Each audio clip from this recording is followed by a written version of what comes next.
ప్రపంచంలో ఎక్కడున్నా మీ గోత్రనామాలతో వేదమందిర్ నిర్వహించే ఆన్లైన్ పూజలు హోమాల ద్వారా దైవ అనుగ్రహాన్ని పొందండి.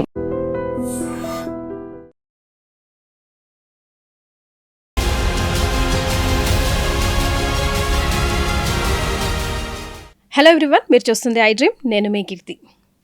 నాతో పాటు ఈరోజు డాక్టర్ వసుంధర గారు ఉన్నారు, గైనకాలజిస్ట్. ఈ వీడియోని ఇప్పుడే సేవ్ చేయండి, షేర్ చేయండి. బికాస్ మీ ఇంట్లో, మీ చుట్టుపక్కల, మీ ఫ్యామిలీ, ఫ్రెండ్స్, రిలేటివ్స్లో ఉండే ప్రతి ఒక్క ఆడపిల్లకి ఏజ్తో సంబంధం లేకుండా ఎప్పుడైనా కూడా ఈ ఇన్ఫర్మేషన్ ఉపయోగపడుతుంది. సో మీరు ఏదైనా గిఫ్ట్ ఇవ్వాలనుకుంటే this will be the special video for them. So save it and share it right now. Because Vasundhara madam గారు నాతో పాటు ఉన్నారు. Namaste ma'am, how you doing? Hi Keerthi. Yes ma'am, lot of questions in my brain అనమాట. So నాకు మీ దగ్గర ఉన్న ర్యాపోతో చదువుతూ I want to like keep my lungs and intestines out and ask you so many things today and because many of women out there చాలా helpful అవుతుంది. First of all, గల్లీకి ఒక యూట్యూబ్ ఛానల్ ఉన్నట్టు ఇంటికి ఒక ఐవీఎఫ్ పేషెంట్ కంపల్సరీగా తయారవుతుంది. నాకు క్వశ్చన్ ఎప్పుడు మైండ్లో ఏముంటుంది అంటే, ఒక గైనకాలజిస్ట్కి ఫర్టిలిటీ సెంటర్స్కి డిఫరెన్స్ ఏంటి? యాజ్ యూ సెడ్, ఇదివరకు ఒక ఐవీఎఫ్ సెంటర్ అంటే ఒక బిగ్ సిటీస్లోనే ఉండేది. ఇప్పుడు every street has an IVF centre. Sometimes ఒక స్ట్రీట్లో 2-3 కూడా ఉన్నాయి. అంత ఫెర్టిలిటీ అంత రేంజ్లో పెరిగిపోవటానికి కారణం అంటే నిజంగానే ఫెర్టిలిటీ ఇంత ఉందా, లేకపోతే ఫెర్టిలిటీ చేసే డాక్టర్స్ పెరిగిపోయి వాళ్ళ ఓన్ సెంటర్స్ పెట్టుకుంటున్నారా అని అంటే, మరి ఆ ఫెర్టిలిటీ సెంటర్స్ రన్ అవ్వకూడదు. ఫెర్టిలిటీ సెంటర్స్ ఉన్నంత మాత్రాన రన్ అవ్వాలని లేదు, పేషెంట్స్ లేకపోతే. కానీ ప్రతి ఫెర్టిలిటీ సెంటర్ కూడా రన్ అవుతుంది బాగానే, డిమాండ్ ఈక్వల్ టు సప్లై అంతే. సో అంటే డిమాండ్ ఉంది, అట్లనే దాని నీడ్ కూడా ఉంది. సో అండ్ యాజ్ సెకండ్ ఇందులో వచ్చేసి ఐవీఎఫ్ సెంటర్కి గైనకాలజిస్ట్, ఐవీఎఫ్ డాక్టర్కి గైనకాలజిస్ట్కి డిఫరెన్స్ ఏంటంటే, గైనకాలజిస్ట్ ఫస్ట్ ఫెర్టిలిటీ ఇష్యూ ఉన్నది వాళ్ళకి కరెక్టా కాదా, ఫస్ట్ బేసిక్ ఎవాల్యుయేషన్, హస్బెండ్ని వైఫ్ని ఎవాల్యుయేట్ చేస్తారు. ఫెర్టిలిటీ ప్రెగ్నెన్సీ ఇష్యూ రావడానికి 50% of the issue from husband, male partner ఉండొచ్చు, 50% ఫీమేల్ పార్ట్నర్ నుంచి ఉండొచ్చు. సో ఎవాల్యుయేషన్లో ఇద్దరిని ఎవాల్యుయేట్ చేయాలి. సో ఫీమేల్లో డిఫరెంట్ టైప్స్ ఆఫ్ ఎవాల్యుయేషన్స్ ఉంటాయి. మేల్ని డెఫినెట్గా ఎవాల్యుయేట్ చేస్తే, ఫీమేల్లో అసలు ఓవులేషన్ సరిగ్గా అవుతుందా లేదా, మెన్స్ట్రువల్ రిలేటెడ్ ఇష్యూస్ ఉన్నాయా, ఎగ్ టైంకి రిలీజ్ అవుతుందా లేదా, ఎగ్ టైంకి రిలీజ్ అవుతున్నప్పుడు వీళ్ళిద్దరూ అదే టైంకి కలుస్తున్నారా లేదా. ఫస్ట్ ఈ బేసిక్ ఇవాల్యుయేషన్ అయిన తర్వాత, అండ్ యూట్రస్ ఇవన్నీ బాగానే ఉంటే, అంతా బాగానే ఉంటే ఎందుకు అవటం లేదు, why it is not happening, then internal evaluation start చేస్తారు. ఫస్ట్ ఏమి అగ్రెసివ్ స్కాన్స్, ఇంటర్నల్ ఇవాల్యుయేషన్స్ అవన్నీ చెయ్యరు. సింపుల్ బేసిక్ చిన్న టిప్స్ చెప్తారు. ఇట్లా కలిసి ఉండండి, డేట్స్ చెప్తారు. తర్వాత మీకు స్కాన్స్ చేస్తారు. స్కాన్స్లో ఏమైనా ప్రాబ్లమ్స్ బయటపడ్డాయంటే, లైక్ ఫెర్టిలిటీగా ఏమైనా ఫైబ్రాయిడ్స్ కానివ్వండి, ఎండోమెట్రోసిస్ కానివ్వండి, లైక్ ఎండోమెట్రియల్ క్యావిటీలో ఏమైనా సిస్ట్లు ఉన్నా, పాలిప్స్ ఉన్నా, ఇవేమైనా చిన్న ప్రాబ్లమ్స్ హిండరింగ్ ప్రెగ్నెన్సీ అంటే దానికి హెల్ప్ చేస్తారు. అండ్ ట్యూబ్స్ ఓపెన్ ఉన్నాయా లేదా టెస్ట్ చేస్తారు. డిఫరెంట్ టెస్ట్స్, ఎవాల్యుయేషన్స్ అంతా వీళ్ళు చేస్తారు. చేసిన తర్వాత ఇఫ్ ఆ gynaecologist is trained for basic IVF అంటే ఫెర్టిలిటీ ఎయిడ్స్ అంటే ఐయుఐ అండ్ ఐవీఎఫ్ అనేవి ఏఆర్టీస్ అనమాట, అసిస్టెడ్ రిప్రొడక్టివ్ టెక్నిక్స్. ఐయుఐ వరకు బేసిక్ గైనకాలజిస్ట్ చేయొచ్చు, కానీ ఐవీఎఫ్కి ట్రైనింగ్ ఉండాలి. స్పెషలిస్ట్ అనే మనకి ఒక డిగ్రీ ఉండాలి, ఐవీఎఫ్ ట్రైనింగ్ అయి ఉండాలి.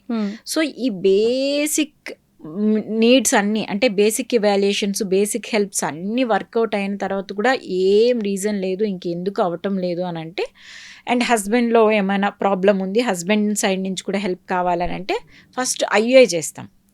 ఐయుఐ ఈజ్ నథింగ్ బట్ ఒక స్టిమ్యులేటెడ్ ప్రోటోకాల్లో వెళ్ళి స్కాన్ చేస్తూ ఉంటాం. ఎప్పుడు ఒక విమెన్కి ఎగ్ రిలీజ్ అవుతుందో క్యాలిక్యులేట్ చేసి హస్బెండ్ సీమెన్ తీసి ప్రాసెస్ చేస్తాము. అంటే వాష్ చేసి మంచి సిమెన్ తీసుకుపోయి వైఫ్ దాంట్లో పార్ట్నర్, ఫీమేల్ పార్ట్నర్లో వేస్తాం. It is like something a kind of a jump. మనం ఒక 10 కిలోమీటర్స్ ట్రావెల్ చేయాలి. ట్రావెల్ చేసే బదులు మనం ఎవరినైనా ఎత్తుకు తీసుకెళ్ళి అక్కడ పెడితే ఎట్లా ఉంటుంది? It is you know quick one. So semen అనేది వెజైనాలో డ్రాప్ అయిన దగ్గర నుంచి యూట్రస్ ట్రావెల్ చేయాలి, అక్కడి నుంచి ట్యూబ్స్ ట్రావెల్ చేయాలి, మళ్ళీ అక్కడి నుంచి వెనక్కి రావాలి ఫెర్టిలైజర్. సో ఆ ప్రాసెస్లో ఏదైనా ఇబ్బంది అవుతుందంటే ఆ ప్రాసెస్ అంతటినీ కూడా ఐయుఐ మనకి హెల్ప్ చేస్తుంది అనమాట. మొత్తం అంతా సెమెన్ వాష్ చేసేసి దాన్ని డైరెక్ట్గా ట్యూబ్స్ దగ్గరికి వేస్తామన్నమాట. సో ఆ ట్రావెల్ డిస్టెన్స్, ఆ టైం డిస్టెన్స్ని తగ్గిస్తుంది. సో ఐయుఐ చాలా వరకు హెల్ప్ చేస్తుంది. ఐయుఐ అన్నది నార్మల్ ప్రెగ్నెన్సీ దానికన్నా ఒక 10 to 15% సక్సెస్ రేట్ ఎక్కువ ఉంటుంది. ఈ ఐయుఐ కూడా ఒక 5 to 6 సైకిల్స్ చేస్తారు, అప్పటికీ అవ్వలేదు, అప్పుడు ఐవీఎఫ్ చేస్తారు. ఐవీఎఫ్ అనేది ఏంటి అంటే ఫీమేల్కి కొంచెం హయ్యర్ డోసెస్ ఆఫ్ మెడికేషన్స్ ఇస్తామన్నమాట. రెగ్యులర్గా ప్రోటోకాల్డ్ మెడిసిన్ ఉంటుంది. మెడిసిన్ పెట్టి మల్టిపుల్ ఎగ్స్ స్టిమ్యులేట్ చేస్తాం. మామూలుగా మనకి రొటీన్గా ఒక ఎగ్ పర్ మంత్ రిలీజ్ అవుతుంది. ఐయులో మల్టిపుల్ ఎగ్స్ మినిమం 5 నుంచి 15-20 వరకు కూడా స్టిమ్యులేట్ అవుతాయి. ఎక్కువగా ట్విన్స్ అవుతారు కదా. ఆ ఎగ్స్ని ఏం చేస్తామనంటే ఒక పర్టికులర్ టైంలో ఎగ్ కలెక్షన్ అని చేస్తాం. సో పేషెంట్కి అనస్థీషియా ఇచ్చి కింద నుంచి అల్ట్రాసౌండ్ గైడెడ్తో ప్రతి ఎగ్ని కలెక్ట్ చేసేస్తాం. పేషెంట్ నుంచి ఎగ్స్ బయటికి తీసేస్తాం. తీసేసి ఎంబ్రియాలజిస్ట్కి హ్యాండ్ ఓవర్ చేస్తాం. At the same time husband semen ఇస్తారు. ఎంబ్రియాలజిస్ట్ ఏం చేస్తారనంటే నేచురల్గానే ఎగ్గు సీమెన్ కలుస్తుందా, స్పర్మ్ కలుస్తుందా లేదా టెస్ట్ చేస్తారు. అయితే ఓకే, లేదు అని అంటే ఆయనే ఆర్టిఫిషియల్గా రెండింటిని కలుపుతారు. దాన్ని ఇక్సీ అంటారు. ఐవీఎఫ్లోనే నెక్స్ట్ ప్రొసీజర్ ఇక్సీ. సో అది అయిన తర్వాత Day 1 embryo, Day 2 embryo, Day 3 అట్లాగే ఎవ్రీడే టెస్ట్ చేసుకుంటూ వెళ్తారు. Day 5, Day 6, Day 5 embryos quality check చేస్తారు. ఎన్ని ఎంబ్రియోస్ బాగున్నాయో మనకి మళ్ళీ చెప్తారనమాట, ఇన్ని ఎంబ్రియోస్ బాగున్నాయి మీకు అని. అప్పుడు పేషెంట్ కండిషన్ మళ్ళీ మనం చూస్తాము. పేషెంట్ అంతా హెల్త్ వైజ్ బాగుంది అని అంటే ఫ్రెష్ ఎంబ్రియో ట్రాన్స్ఫర్, అంటే అదే సైకిల్లో ఎన్ని ఎంబ్రియోస్ కావాలి అన్నది మనం డిసైడ్ చేసి యూజువల్గా 2 or 3 ఎంబ్రియోస్ పెడతాం. రీజన్ ఏంటి అంటే 3-2 పెట్టినప్పుడు అట్లీస్ట్ ఒక్కటైనా టేకప్ అవుతుంది అనే ఉద్దేశంతో. కానీ ఒక్కొక్కసారి 3 బేబీస్ అయిపోతాయి, ఒక్కొక్కసారి 2 బేబీస్ అయిపోతాయి. అందుకే ఈ ఫెర్టిలిటీ ఎయిడెడ్ ప్రెగ్నెన్సీస్ అన్ని ట్విన్స్, ట్రిప్లెట్స్ వస్తూ ఉంటారు. సో రిస్క్ తీసుకోరు. అంత కష్టపడి అంత ఎక్స్పెన్సివ్ ప్రొసీజర్కి వెళ్ళి అంత స్ట్రగుల్ అయ్యి అంత ప్రొసీజర్ అయిపోయిన తర్వాత మీకు ప్రెగ్నెన్సీ రాలేదు, నెగిటివ్ వచ్చిందని అంటే బాధపడతారు కదా. సో ఆ సక్సెస్ రేట్ పెంచేదానికి అట్లీస్ట్ 2 or 3 శాక్స్ పెడతారు. సో ఆ శాక్ పెట్టడం వల్ల ఏంటంటే మెనీ టైమ్స్ ఒక్కటే రావచ్చు, 3 పెట్టినా కూడా, కొంతమందికి 3 కూడా రావచ్చు. ఇది ఐవీఎఫ్ ప్రొసీజర్. కానీ ఐవీఎఫ్ చేసేదానికి స్పెషలైజ్డ్ అంటే అందులో ట్రైనింగ్ ఉండాలి. ఐవీఎఫ్ మనకి సర్టిఫికేషన్ ఉండాలి, గవర్నమెంట్ ఆథరైజేషన్ ఉండాలి. మామూలు బేసిక్ ప్రొసీజర్స్ ప్రతి గైనకాలజిస్ట్ కూడా చేయొచ్చు, కానీ ఐవీఎఫ్కి సర్టిఫైడ్ పర్సన్స్ మాత్రమే చేయాలి. Right ma'am, being a senior gynaecologist from KIMS, మీరు యాక్సెప్ట్ చేస్తారా నార్మల్ ప్రెగ్నెన్సీ అసలు ఈ మధ్య కాలంలో రావట్లేదు అని? యాక్సెప్ట్ చేస్తే రీజన్స్? కీర్తి, మీరు ఒకటి గుర్తుపెట్టుకోవాల్సింది ఏంటంటే మనకి ప్రెగ్నెన్సీ ఈ మధ్యకాలంలో రావట్లేదు అని అంటే దానికి మల్టిపుల్ రీజన్స్ ఉన్నాయి. మన చిన్నప్పుడు 23-25కి పెళ్ళి, పిల్లలు, ఫ్యామిలీ కంప్లీట్ అయిపోయింది. ఆ తర్వాత 25 తర్వాత ఆబ్వియస్గా మనము ఒక కైండ్ ఆఫ్ లైఫ్, అంటే చిల్డ్రన్ని టేక్ కేర్ చేసే ఏజ్, మన కెరీర్తో పాటు చిల్డ్రన్ని. ఇప్పుడు పెళ్ళి అనే థాట్ 30 years వరకు ఎవరికి లేదు, అమ్మాయిలకి అబ్బాయిలకి కూడా. ఇదివరకు అబ్బాయిలు కూడా 30 yearsకి పెళ్లి చేసుకోపోతే పెద్ద వాడికి ఇంకా పెళ్ళి అవ్వలే. అసలు అమ్మాయిలు ఇప్పుడు 30 yearsకి they are still thinking. Different attitudes ఉంటాయి వాళ్ళకి. అంటే లైక్ వాళ్ళ ఉద్దేశం వేరు, చదువుకోవాలనో లేకపోతే జాబ్ చేయాలనో, ఎకనామిక్ ఫ్రీడమ్ ఉండాలి, వాళ్ళ కంపాటబిలిటీ కావాలని. ఒకసారి పెళ్ళైన తర్వాత కూడా they are not ready to plan their family. First వాళ్ళ పార్ట్నర్ని అడ్జస్ట్ చేసుకోవటము, లేకపోతే they are trying to set up everything before the child comes. అంటే వాళ్ళకి మా బేబీ వచ్చేటప్పటికే మాకు ఒక ప్రాపర్ హౌస్ ఉండాలి, లేకపోతే నా పార్ట్నర్తో నేను చాలా కంపాటబుల్గా ఉండాలి. ఈ థాట్ ప్రాసెస్, ఈ అండర్స్టాండింగ్ అండ్ ఈ అడ్జస్ట్మెంట్ ప్రాసెస్కి 35 అయిపోతుంది. ఒక స్టేజ్లో 35 దాటిన తర్వాత ప్రెగ్నెన్సీ అంటే that would be considered as high risk pregnancy. అంటే 35 ఇయర్స్ దాటిన తర్వాత ప్రెగ్నెన్సీ వస్తుందంటే దాంట్లో ఈ జెనెటిక్ అబ్నార్మాలిటీ బేబీస్ వచ్చే ఛాన్స్ ఉంటుంది, ఈ స్పెషల్ చిల్డ్రన్ వచ్చే ఛాన్స్ ఉంటుంది, డౌన్ సిండ్రోమ్ వచ్చే అంటే రకరకాల ప్రాబ్లమ్స్ వస్తాయి, ఎంబ్రియో ఎగ్ క్వాలిటీస్ పడిపోతాయి, అట్లానే హస్బెండ్లో కూడా సిమెన్ క్వాలిటీ పడిపోతుంది అన్న థాట్ వచ్చేది. ఇప్పుడు ప్రతి ఒక్కరూ 35 వరకు ప్రెగ్నెన్సీయే ప్లాన్ చేయటం లేదు. కాబట్టి ప్రెగ్నెన్సీకి కావాల్సిన రిక్వైర్మెంట్ పెరిగిపోతుంది. సో మనకి ఫెర్టిలిటీకి ఒక ఏజ్ ఉంటుంది, మనం ఏ ఏజ్లో గట్టిగా పరిగెట్టగలం. 35లో 40 ఏజ్లో పరిగెడతాం కానీ 60 ఇయర్స్ వాళ్ళు సేమ్ పరిగెట్టలేరు.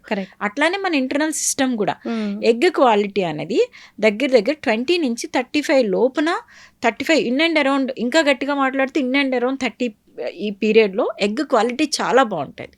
కానీ ఇప్పుడు ప్రెగ్నెన్సీ థాటే 35కి వస్తుంది. సో అప్పుడు వాళ్ళు ప్రెగ్నెన్సీ అప్పుడు స్టార్ట్ చేసిన తర్వాత, అండ్ సెకండ్ ఇంపార్టెంట్, ఇది డిలేడ్, సెకండ్ ఇంపార్టెంట్ ఫ్యాక్టర్ ఏంటంటే frequency of inter course. Husband ఒక దగ్గర ఉంటారు, ఫీమేల్ పార్ట్నర్ ఒక దగ్గర ఉంటారు, వాళ్ళిద్దరు కలిసేది తక్కువ, అండ్ ఒకవేళ కలవాలనుకున్నా చాలా timed inter course, plan inter course చేస్తున్నారు ఇప్పుడు.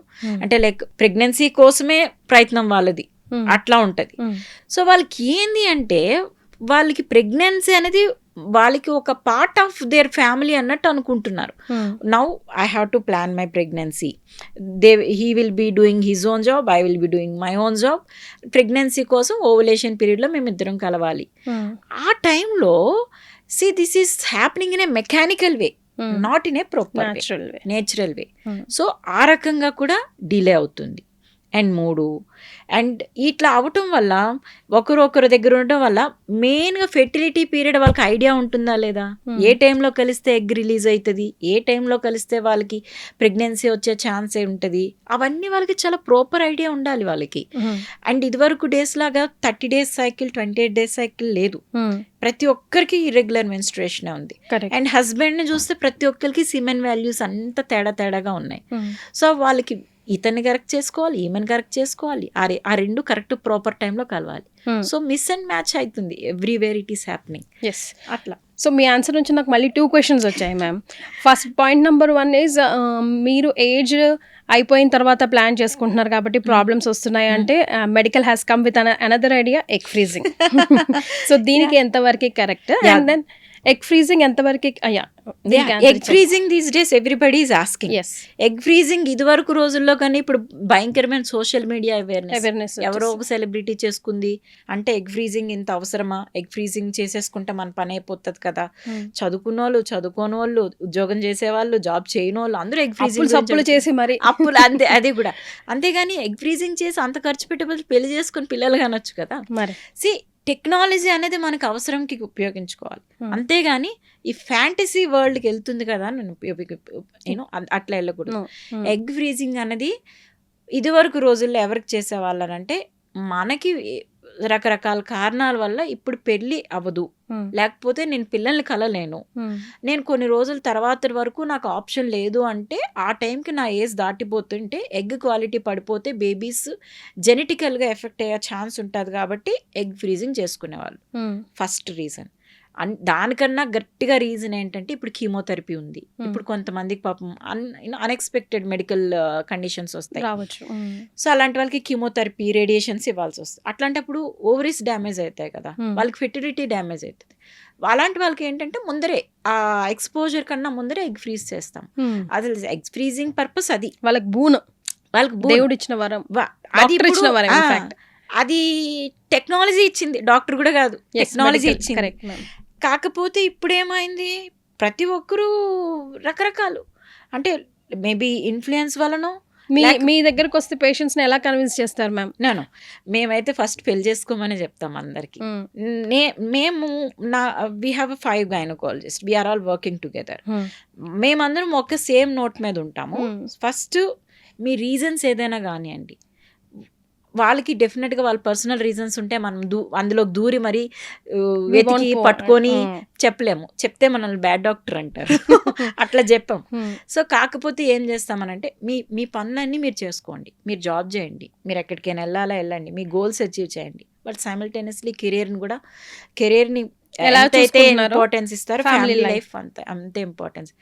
మీకు ఈ 20s నుంచి 30 years వరకు ఉండే సెక్షువల్ ఏమనాలి సెక్షువల్ ఎన్హాన్స్మెంట్స్ కానీ సెక్షువల్ Interest. స్టిమ్యులేషన్స్ కానీ సెక్షువల్ ఇంట్రెస్ట్ కానీ 40s తర్వాత ఉండవు. 40s తర్వాత మీ హార్మోనల్ చేంజెస్ మారిపోతూ ఉంటాయి, మీ సైకలాజికల్ యాటిట్యూడ్స్ మారిపోతూ ఉంటాయి. ఏ టైంలో జరగాల్సిన ముచ్చట ఆ టైంలోనే జరగాలి, ఆ తర్వాత జరిగితేనే ఇప్పుడు ఉపయోగం ఉండదు. అండ్ గట్టిగా మాట్లాడితే ఇప్పుడు టెక్నాలజీ పెరిగింది, మనకి ఇంత ఏమనాలి ఫెసిలిటీస్ వచ్చేసాయి, ఓకే అన్నీ ఆలోచిస్తున్నాం కానీ మన age at you know where we end our life అనేది మారటం లేదు. In and around 70s everybody has to move out some or other way.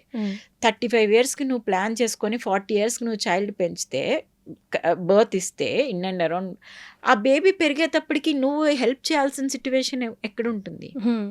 At the same time వాడు peak of the age 20s 30 మధ్యలో వాడు కెరీర్ వెనకాతలు పరిగెడుతూ ఉంటాడు. ఆ బేబీ వచ్చేసి వాడి కెరీరే చూసుకుంటాడా, మిమ్మల్ని హాస్పిటల్ చుట్టూ తిప్పుతూ ఉంటాడా? అదే అవ్వాల్సిన జరిగిన టైంలో అయ్యి ఉంటే నువ్వు నీ బేబీకి సపోర్ట్ చేస్తుండేవాడు, వాడు నీకు వచ్చి సపోర్ట్ చేస్తాడు. ఇది ఇక్కడ మిస్ మ్యాచ్, ఎంత మిస్ మ్యాచ్ అవుతుంది. మీ ఓన్ కెరీరు, మీ మీ గోల్స్ అండ్ మీ కంఫర్ట్ జోన్సే చూసుకుంటున్నారు, కానీ లేటర్ ఎఫెక్ట్స్ గురించి ఆలోచించడం లేదు.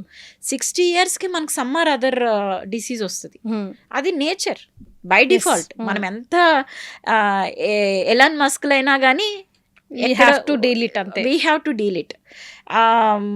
ఆ టైంకి మనకు రావాల్సింది మనకు వచ్చినప్పుడు మన 20 years వాడు ఏమి స్ట్రగుల్ అవుతా ఉంటాడు. మనం అనవసరంగా వాడిని స్ట్రగుల్. అసలు ఇప్పుడున్న పిల్లలు అదే డైరెక్ట్ మొహం మీద అనేస్తారు, అదే కదా. స్ట్రాంగ్ లేవు మమ్మ, అమ్మా. అందుకే నేను ఇంత వీక్ గా ఉన్నా అదే కదా. అనేస్తారు. అదే కదా. అండ్ ఆ టైంలో మనం వాళ్ళకి ఎంత సపోర్ట్ చేయాలి? సో ఆ సపోర్ట్ ఉండదు. సో మనం వాళ్ళకి సపోర్ట్ చేయాలి, వాళ్ళు మనకి సపోర్ట్ చేయాలి. అలా సిస్టమ్ అనేది సర్కిల్ని తీసుకెళ్తూ ఉండాలి. అదే లెగసీ కంటిన్యూ అవుతుంది. మనం అనవసరంగా అది బ్రేక్ చేసి మనము వాళ్ళకి హెల్ప్ అవట్లేదు, వాళ్ళు మనకి హెల్ప్ అవటం లేదు. ఇప్పుడు 2-3 కైండ్ ఆఫ్ పీపుల్ని మనం చూస్తున్నాం మ్యామ్. ఇప్పుడు ఎగ్ ఫ్రీజింగ్ అనేది ఒక పరాకాష్ట అయితే లివింగ్ ఇన్ రిలేషన్షిప్ అనేది ఇంకో పరాకాష్ట. అక్కడ మాకు వద్దండి, ఇప్పుడే అనుకోకుండా అయిపోయిందండి, ఇలాంటివి చాలా మీరు డే టు డే లైఫ్లో చూస్తూ ఉంటుంటారు. సో మీ మైండ్కి వచ్చిన బాబోయ్ ఈ పిల్లలు ఇలా ఎలా తయారవుతున్నారు ఏంటి, వీళ్ళని ఎలా సెట్ చేయడం, ఇది కాదు life. Being a doctor your self ఎంత ఫార్ మైండెడ్గా ఉన్నా కూడా కల్చర్ రూటెడ్లోనే మనకి బీయింగ్ అన్ ఇండియన్స్ ఉంటుంది కదా. సో అలాంటి కేసు ఏదైనా డీల్ చేశారా, ఎలా డీల్ చేశారు? ఇదివరకు రోజుల్లో అసలు మేము అంటే మేము డయాగ్నోజ్ చేయాలి ఏదైనా ఒక కండిషన్ వస్తే, దీనికి రీజన్ ఏమై ఉంటుంది అన్నది మేము ఇండైరెక్ట్గా డయాగ్నోజ్ చేయాలి. అందులో వన్ ఆఫ్ ద క్వశ్చన్స్ మేము పోక్ చేయాల్సింది ఏంటి అంటే వాళ్ళు ప్రెగ్నెంటా కాదా అన్నది పోక్ చేయాలి. ఆ ప్రెగ్నెంటా కాదా అని పోక్ చేయడానికి మాకు చాలా జడుపు వచ్చేది వాళ్ళని అడగాలంటే. ఆరు సెక్షువల్లీ యాక్టివ్, మీకు ఏమైనా ప్రెగ్నెన్సీ ఎక్స్పెక్ట్ చేస్తున్నారా అని అడగాలంటే మాకు చాలా మాకే ఒక రకమైన గిల్ట్ వచ్చేది. కానీ ఇప్పుడు హ్యాపీగా కంఫర్టబుల్గా 18 year old గర్ల్ కూడా చక్కగా చెప్తుంది ఐఎమ్ సెక్షువల్లీ యాక్టివ్ అని. అంటే అది ఎంత అడ్వాన్స్మెంట్ అయిపోయిందా, అది వాళ్ళు అంటే లైఫ్ ఇంత చేంజ్ అయిపోయిందా అని ఇంటర్నల్గా మేము అనుకొని మేము అసలు ఏం మాట పడటం లేదు. ఫస్ట్ క్వశ్చన్ వాళ్ళని అదే అడుగుతున్నాం, are you pregnant, are you sexually active అని. అసలు మనం ఒకవేళ పొరపాటున ఆ క్వశ్చన్ అడిగి తర్వాత ఏదైనా మనం వాళ్ళకి ఎందుకు వై అని అడిగితే వాళ్ళు మా గురించి బ్యాడ్ కమెంట్స్ కూడా రాస్తారు. This doctor is judging us, this doctor is judging us. మనం అడగకూడదు. మనం ఏదైనా క్వశ్చన్ మనం చేసిన తప్పు కన్నా మనం వాళ్ళకి చేసింది తప్పైనా కానీ మనం చాలా నవ్వుతూ అడగాలి. Are you pregnant, are you sexually active, అంతే, ఎస్ ఆర్ నో. అంతేగాని వై అని అడిగామా మనం బ్యాడ్. గూగుల్లో రాస్తారు, గట్టిగా మాట్లాడితే బోర్డులు రాసి వెళ్తారు, లేకపోతే వాళ్ళకి తెలిసిన 10 మందికి చెప్తారు this doctor is judging us అంటారు. So we don't have any answer for that. So whatever is the way we are there to treat, చూడాలి, డ్యూటీ చేయాల్సిందే. సో అప్పుడు ఏం చేస్తాము, ఫస్ట్ వీల్ అసెస్ సిచ్యువేషన్ ఇది అని అంటే వాళ్ళకి ఇప్పుడు యూనో మన సోషల్ ఈ రూల్స్ అండ్ సోషల్ యాక్ట్స్ బట్టి కూడా సర్టెన్ గైడ్లైన్స్ ఉన్నాయి. ఇన్ని వీక్స్ వరకు ప్రెగ్నెన్సీ వస్తే ఇట్లా చేయాలి, అండ్ బియాండ్ దట్ వరకు వస్తే ఇట్లా చేయాలి, ఇవన్నీ కూడా ఉన్నాయి. సో దానికి అబైడ్ అయ్యి మనం లీగల్గా ఏమీ ప్రాబ్లం కాకుండా, అట్ ద సేమ్ టైం పేషెంట్కి లీగల్గా ఏమీ ప్రాబ్లం కాకుండా ఏమేమి వేస్ ఉన్నాయో అవన్నీ మేము చెప్తాము. What if the cross that period ma'am, ఆ వీక్స్ క్రాస్ అవుతాయి? డెఫినెట్గా we have to inform the authorities. వాళ్ళు ఆ తర్వాత ఇప్పుడు మనం గట్టిగా లా మాట్లాడితే వాళ్ళు ఇంకొక దగ్గరికి వెళ్తే వెళ్ళనండి, ప్రాబ్లం అయితే కాదు. కాకపోతే వాళ్ళు పర్టికులర్ పేరెంట్స్నో లేకపోతే రెస్పెక్ట్ లీగల్ ఫార్మాలిటీస్ ఏమున్నాయో అది ఫాలో అయ్యే వెళ్ళాలి. అండ్ మెనీ పీపుల్ వాళ్ళు రకరకాలుగా వాళ్ళ ఇష్టం ఏదైనా, వాళ్ళు ఇప్పుడు గూగుల్ నాలెడ్జ్ వచ్చేసింది, విపరీతమైన ఇంటర్నెట్ నాలెడ్జ్ వచ్చింది, వాళ్ళంతటి వాళ్ళే మెడిసిన్ తీసుకుంటారు, వాళ్ళంతటి వాళ్ళే కాంప్లికేషన్స్తో ల్యాండ్ అప్ అయిపోతారు, అండ్ వాళ్ళ ఫ్రెండ్స్ చెప్పేస్తారు, లేదనంటే ఇంకా ఇంకా ఇంకా ఇంకా ఇంకా మిగిలిన పాస్ట్ ఎక్స్పీరియన్సెస్ యూజ్ చేస్తూ ఉంటారు అట్లా. So what is the youngest age you have dwelt? పెళ్లి కాకముందు ప్రెగ్నెన్సీ? అయ్యో అట్లా ఏం లేదు, almost 16-17 years.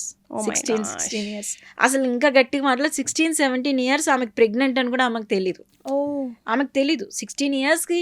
She only know that she has to be sexually active, అదొకటే తెలుసు. కానీ ప్రెగ్నెన్సీ అంటే 3 months పీరియడ్స్ రాకపోతే ప్రెగ్నెన్సీ చెక్ చేసుకోవాలని కూడా తెలుసు. వాళ్ళ మదర్ ఐడెంటిఫై చేసి మళ్ళీ తీసుకొచ్చిన మదర్ ఐడెంటిఫై చేసి ఏడుస్తూ ఇంకా 16-year-old గర్ల్కి ఆమెకి ఇంకా చిన్ననే మరి. అంతే కదా మ్యామ్, అంతే కదా, ఇంటర్ సెకండ్ ఇయర్ అంతే. ఆ మదర్కి ఆమె చిన్నపిల్లనే, కానీ ఆమె చాలా పెద్దగా బిహేవ్ చేస్తుంది. Oh my god ma'am, what you think ఈ జనరేషన్లో అబ్బాయిలు ఎంతవరకు ఓపెన్ అప్ ఉన్నారు? చెకప్స్కి వస్తున్నారా, రావడానికి ఇష్టపడుతున్నారా, లేదా వాళ్ళకి ప్రాబ్లం ఉంది అన్నది family and both of them are accepting, or like వాళ్ళు చూపించుకుంటున్నారా ఇదివరకు రోజుల్లాగా కాకుండా? ఇదివరకు రోజుల్లో అయితే చాలా వరకు ప్రెగ్నెన్సీ అండ్ ఫెర్టిలిటీ ఇష్యూస్ అంటే ఓన్లీ అమ్మాయిల చుట్టూ తిరిగేది. కానీ ఇప్పుడు I would definitely say that is 50-50. 50% అమ్మాయిల్లో ఉంటే 50% అబ్బాయిల్లో ఉంటుంది. ఎవ్రీ ఆల్టర్నేటివ్ సిమెన్ అనాలిసిస్ చూస్తే స్పర్మ్ కౌంట్ లో ఉంటుంది, స్పర్మ్ క్వాలిటీ లో ఉంటుంది, యాక్టివ్ ప్రోగ్రెషన్, మోటిలిటీ అన్నీ తక్కువగానే ఉంటున్నాయి. అంటే వాళ్ళకు ఉండే డిఫరెంట్ రీజన్స్ ఉంటాయి. ఈ వాళ్ళకి ఉండేటట్టుగా వర్క్ ప్రెషర్స్ కానివ్వండి, ఈ సోషల్ హ్యాబిట్స్ కానివ్వండి, స్ట్రెస్ కానివ్వండి, అండ్ ఈ radiation exposures, different parameters and లేకపోతే స్ట్రక్చరల్గా ఎనటామికల్ వ్యారికోసిల్ వాళ్ళ డిఫెక్ట్స్ కానివ్వండి, అట్లా డిఫరెంట్ రీజన్స్తో అండ్ వాళ్ళకుండే రామాయణం వాళ్ళకుంది. Madam, what you think, like ఇప్పుడు డెఫినెట్గా అబ్బాయిలు అమ్మాయిలు late marriages one of the main రీజన్గా మనం చెప్తున్నాం కాబట్టి, ప్లాన్ చేసుకోవాలి అనుకున్నప్పుడే ముందుగానే డాక్టర్ దగ్గరికి వెళ్ళి వీఆర్ ట్రైంగ్ టు ప్లాన్ చేసుకోవాలా, లేకపోతే టేక్ యువర్ టైమ్, ఎందుకు అప్పుడే ఆధారపడతారు, అట్లా చూడాలంటారా? ఇది ఇక్కడ 2 things ఆలోచించాలి కీర్తి. మనం ఏమి అని అంటే, మనము నిజంగానే మనకి ఫర్ యువర్ ఓన్ రీజన్స్ నేను ప్రెగ్నెన్సీ వద్దనుకుంటున్నానంటే yes, you have every right for that.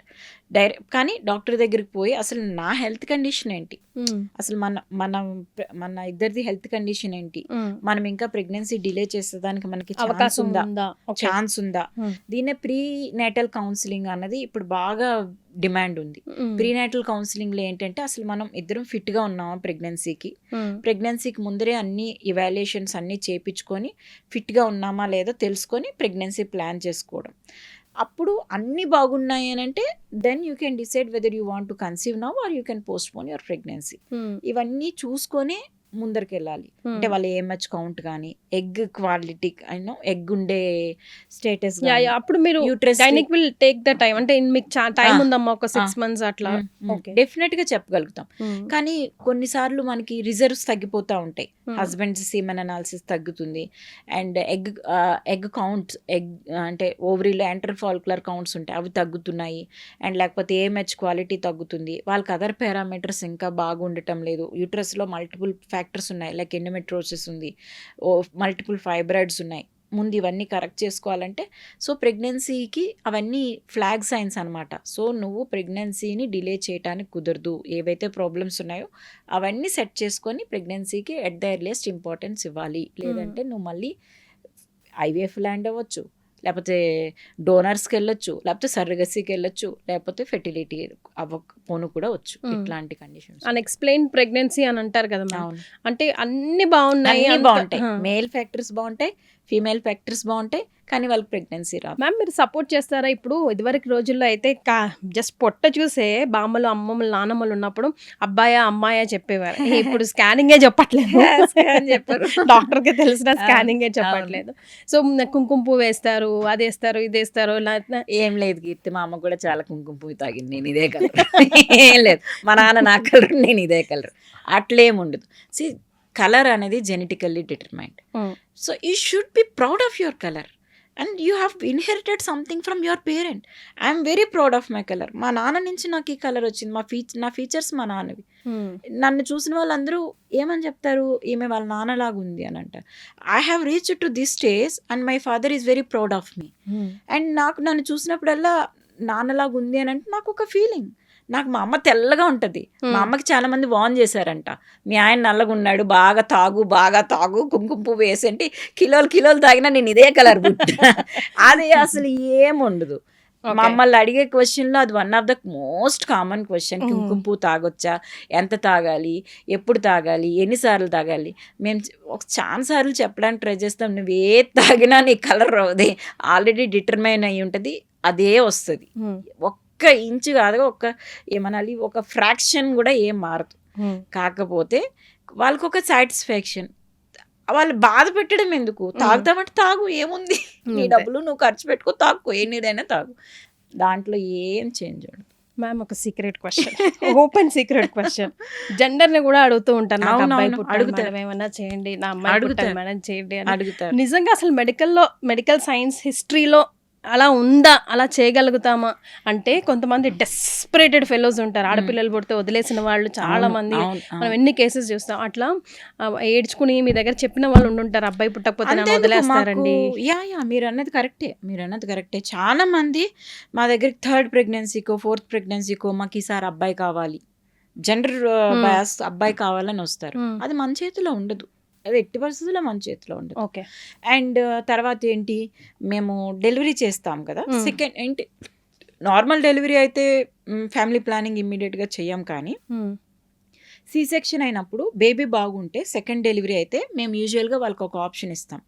Baby బాగుంటే ఫ్యామిలీ ప్లానింగ్ చేయమంటారా లేదా అంటే, ఇప్పటికీ కూడా I see 20 to 30% of the couples ఒప్పుకోరు. మాకు అమ్మాయి అయితే చెయ్యొద్దు అని అంటారు. అంటే ఫస్ట్ అమ్మాయి, సెకండ్ కనుక అమ్మాయి అయితే వద్దని చెప్తారు. నేను చెయ్యను, ఎందుకంటే I have to respect them. నేను వీళ్ళకి ఎగెనెస్ట్ గా నేను చేయడానికి లా ఉండదు. కాకపోతే నేను చెప్తాను, 3వది కూడా మీకు అమ్మాయి పుడుతుంది చూడండి అని చెప్తాను. సీ ద థింగ్ ఈస్, నువ్వు 2 అమ్మాయిలని నువ్వు బాధపడుతున్నప్పుడు 3వ అమ్మాయిని నువ్వు ఎట్లా, నువ్వు గెస్ చేయలేవు. 3వది అమ్మాయి వస్తుంది, అబ్బాయి వస్తుంది, నువ్వు గెస్ చేయలేవు. 3వది కూడా అమ్మాయి పుడితే ఏం చేస్తావు నువ్వు ఇద్దరికే బాధపడితే 3వ అమ్మాయికి ఎంత స్ట్రగుల్ అవుతుంది. అండ్ ఈ రోజుల్లో మనకే మనం పెట్టుకోవటానికి ఇబ్బంది అవుతుంది. ఆల్రెడీ ఒక 2 అమ్మాయిలు ఉన్నారు, నువ్వు ఇంకొక 2 అమ్మాయిలు కాదు, 2 చిల్డ్రన్, ఇంకొక 3rd చైల్డ్ని తెచ్చి వాళ్ళని బాధ పెట్టడం, ఈ ఉన్న వాళ్ళిద్దరికి మంచి ఫెసిలిటీస్ ఇవ్వటం, ఎంతసేపు నువ్వు పుట్టిన వాళ్ళకి ఇవ్వడమేనా, నీకంటూ నీకేం ఉండదా? మరే నువ్వు లైఫ్ మనకి లివ్ చేయాలి, మనం ఎంజాయ్ చేయాలి, మనం బయటకు తెచ్చిన పిల్లలకి మంచి ఫెసిలిటీస్ ఇవ్వాలి. నువ్వు ఎంతసేపు వాడొస్తే వాడిని పెంచుతా, వాడెప్పుడో నాకు ఇస్తాడు, అప్పుడు నేను ముసలైపోతానంటే వాడు ఎప్పుడు బతకాలి, ఎప్పుడు వాడు ఓన్ వెళ్ళి నిన్నెప్పుడు వాడిని ఎత్తిన పెట్టుకు తిప్పాలి. అదే వాడిని పెంచి పోషించే బదులు అదే డబ్బులు నువ్వు నీకు ఖర్చు పెట్టుకో, నువ్వేమేమి చేయాలనుకున్నావు అది నువ్వు ఎంజాయ్ చేయి. ఎవ్వడూ వచ్చి ఈ రోజుల్లో ఆడపిల్లలకి ఏం తక్కువ, నేను మా అన్నయ్య నేను ఇద్దరం ఈక్వల్గా చూస్తాం మా నాన్నని. మా కో సిస్టర్ ఉంది, మా కో సిస్టర్ వాళ్ళు 3 అమ్మాయిలే. షీఈస్ టేకింగ్ కేర్ ఆఫ్ వాళ్ళ 3 అమ్మాయిలు వాళ్ళ ఫాదర్ని ఎంత చక్కగా చూస్తారు. ఇప్పుడు నేనంటే నాకు అన్నయ్య ఉన్నారు, మా అన్నయ్య ఎంత ఈక్వల్గా చూస్తాడు, నేను అంత ఈక్వల్గా చూస్తాను. మా కో సిస్టర్ 3 అమ్మాయిలు ఈక్వల్ రెస్పాన్సిబిలిటీ. 2 US ఉన్నా కానీ అమ్మాయి ఇక్కడే ఉంటుంది, వాళ్ళ ఫాదర్ని టేక్ కేర్ చేస్తుంది. అండ్ నాకు కొలీగ్స్ చాలామంది అమ్మాయిలు అయితే ఏం తక్కువ, అమ్మాయి అయితే ఏముంది, నేను నీకు ఇచ్చిన ప్రేమనే వాళ్ళకి కూడా ఇచ్చి ఉంటారు, వాళ్ళకి ఇచ్చిన ప్రేమనే. అండ్ దట్ ఇప్పుడున్న గుడ్ థింగ్ ఏంటంటే అబ్బాయిల యాటిట్యూడ్ కూడా కొంచెం చేంజ్ అయింది డెఫినెట్గా. నేను ఇంత చేయగలుగుతున్నాను అంటే మా హస్బెండ్ నాకు సపోర్ట్ చేయకపోతే నేను చేయలేను, మరి నా అత్తమామ సపోర్ట్ చేయకపోతే నేను చేసి ఉండేదాన్ని కాదు. నాకన్నా గట్టిగా మాట్లాడితే మొన్న మా ఫాదర్ మెడికల్ ఎమర్జెన్సీస్లో ఉన్నప్పుడు మా అత్తగారు, మా మామగారు, మా హస్బెండ్ ఎక్కువ చూసుకున్నారు నాకన్నా. అంటే ఆ యాటిట్యూడ్ మారుతుంది. ఆ యాటిట్యూడ్ మనం మారేటట్టు మనం కూడా క్రియేట్ చేయగలుగుతున్నాం. మనం వాళ్ళని బాగా చూసుకోగలిగితే వాళ్ళు కూడా మనల్ని బాగా చూసుకుంటారు. అంతే, ఇట్ ఈస్ ఆల్ అబౌట్. అది చెయ్యాలి అంటే నువ్వు ఫైనాన్షియల్గా స్ట్రాంగ్ ఉండాలి. అమ్మాయిగా నువ్వు స్ట్రాంగ్గా ఉంటే you can take care of your parents.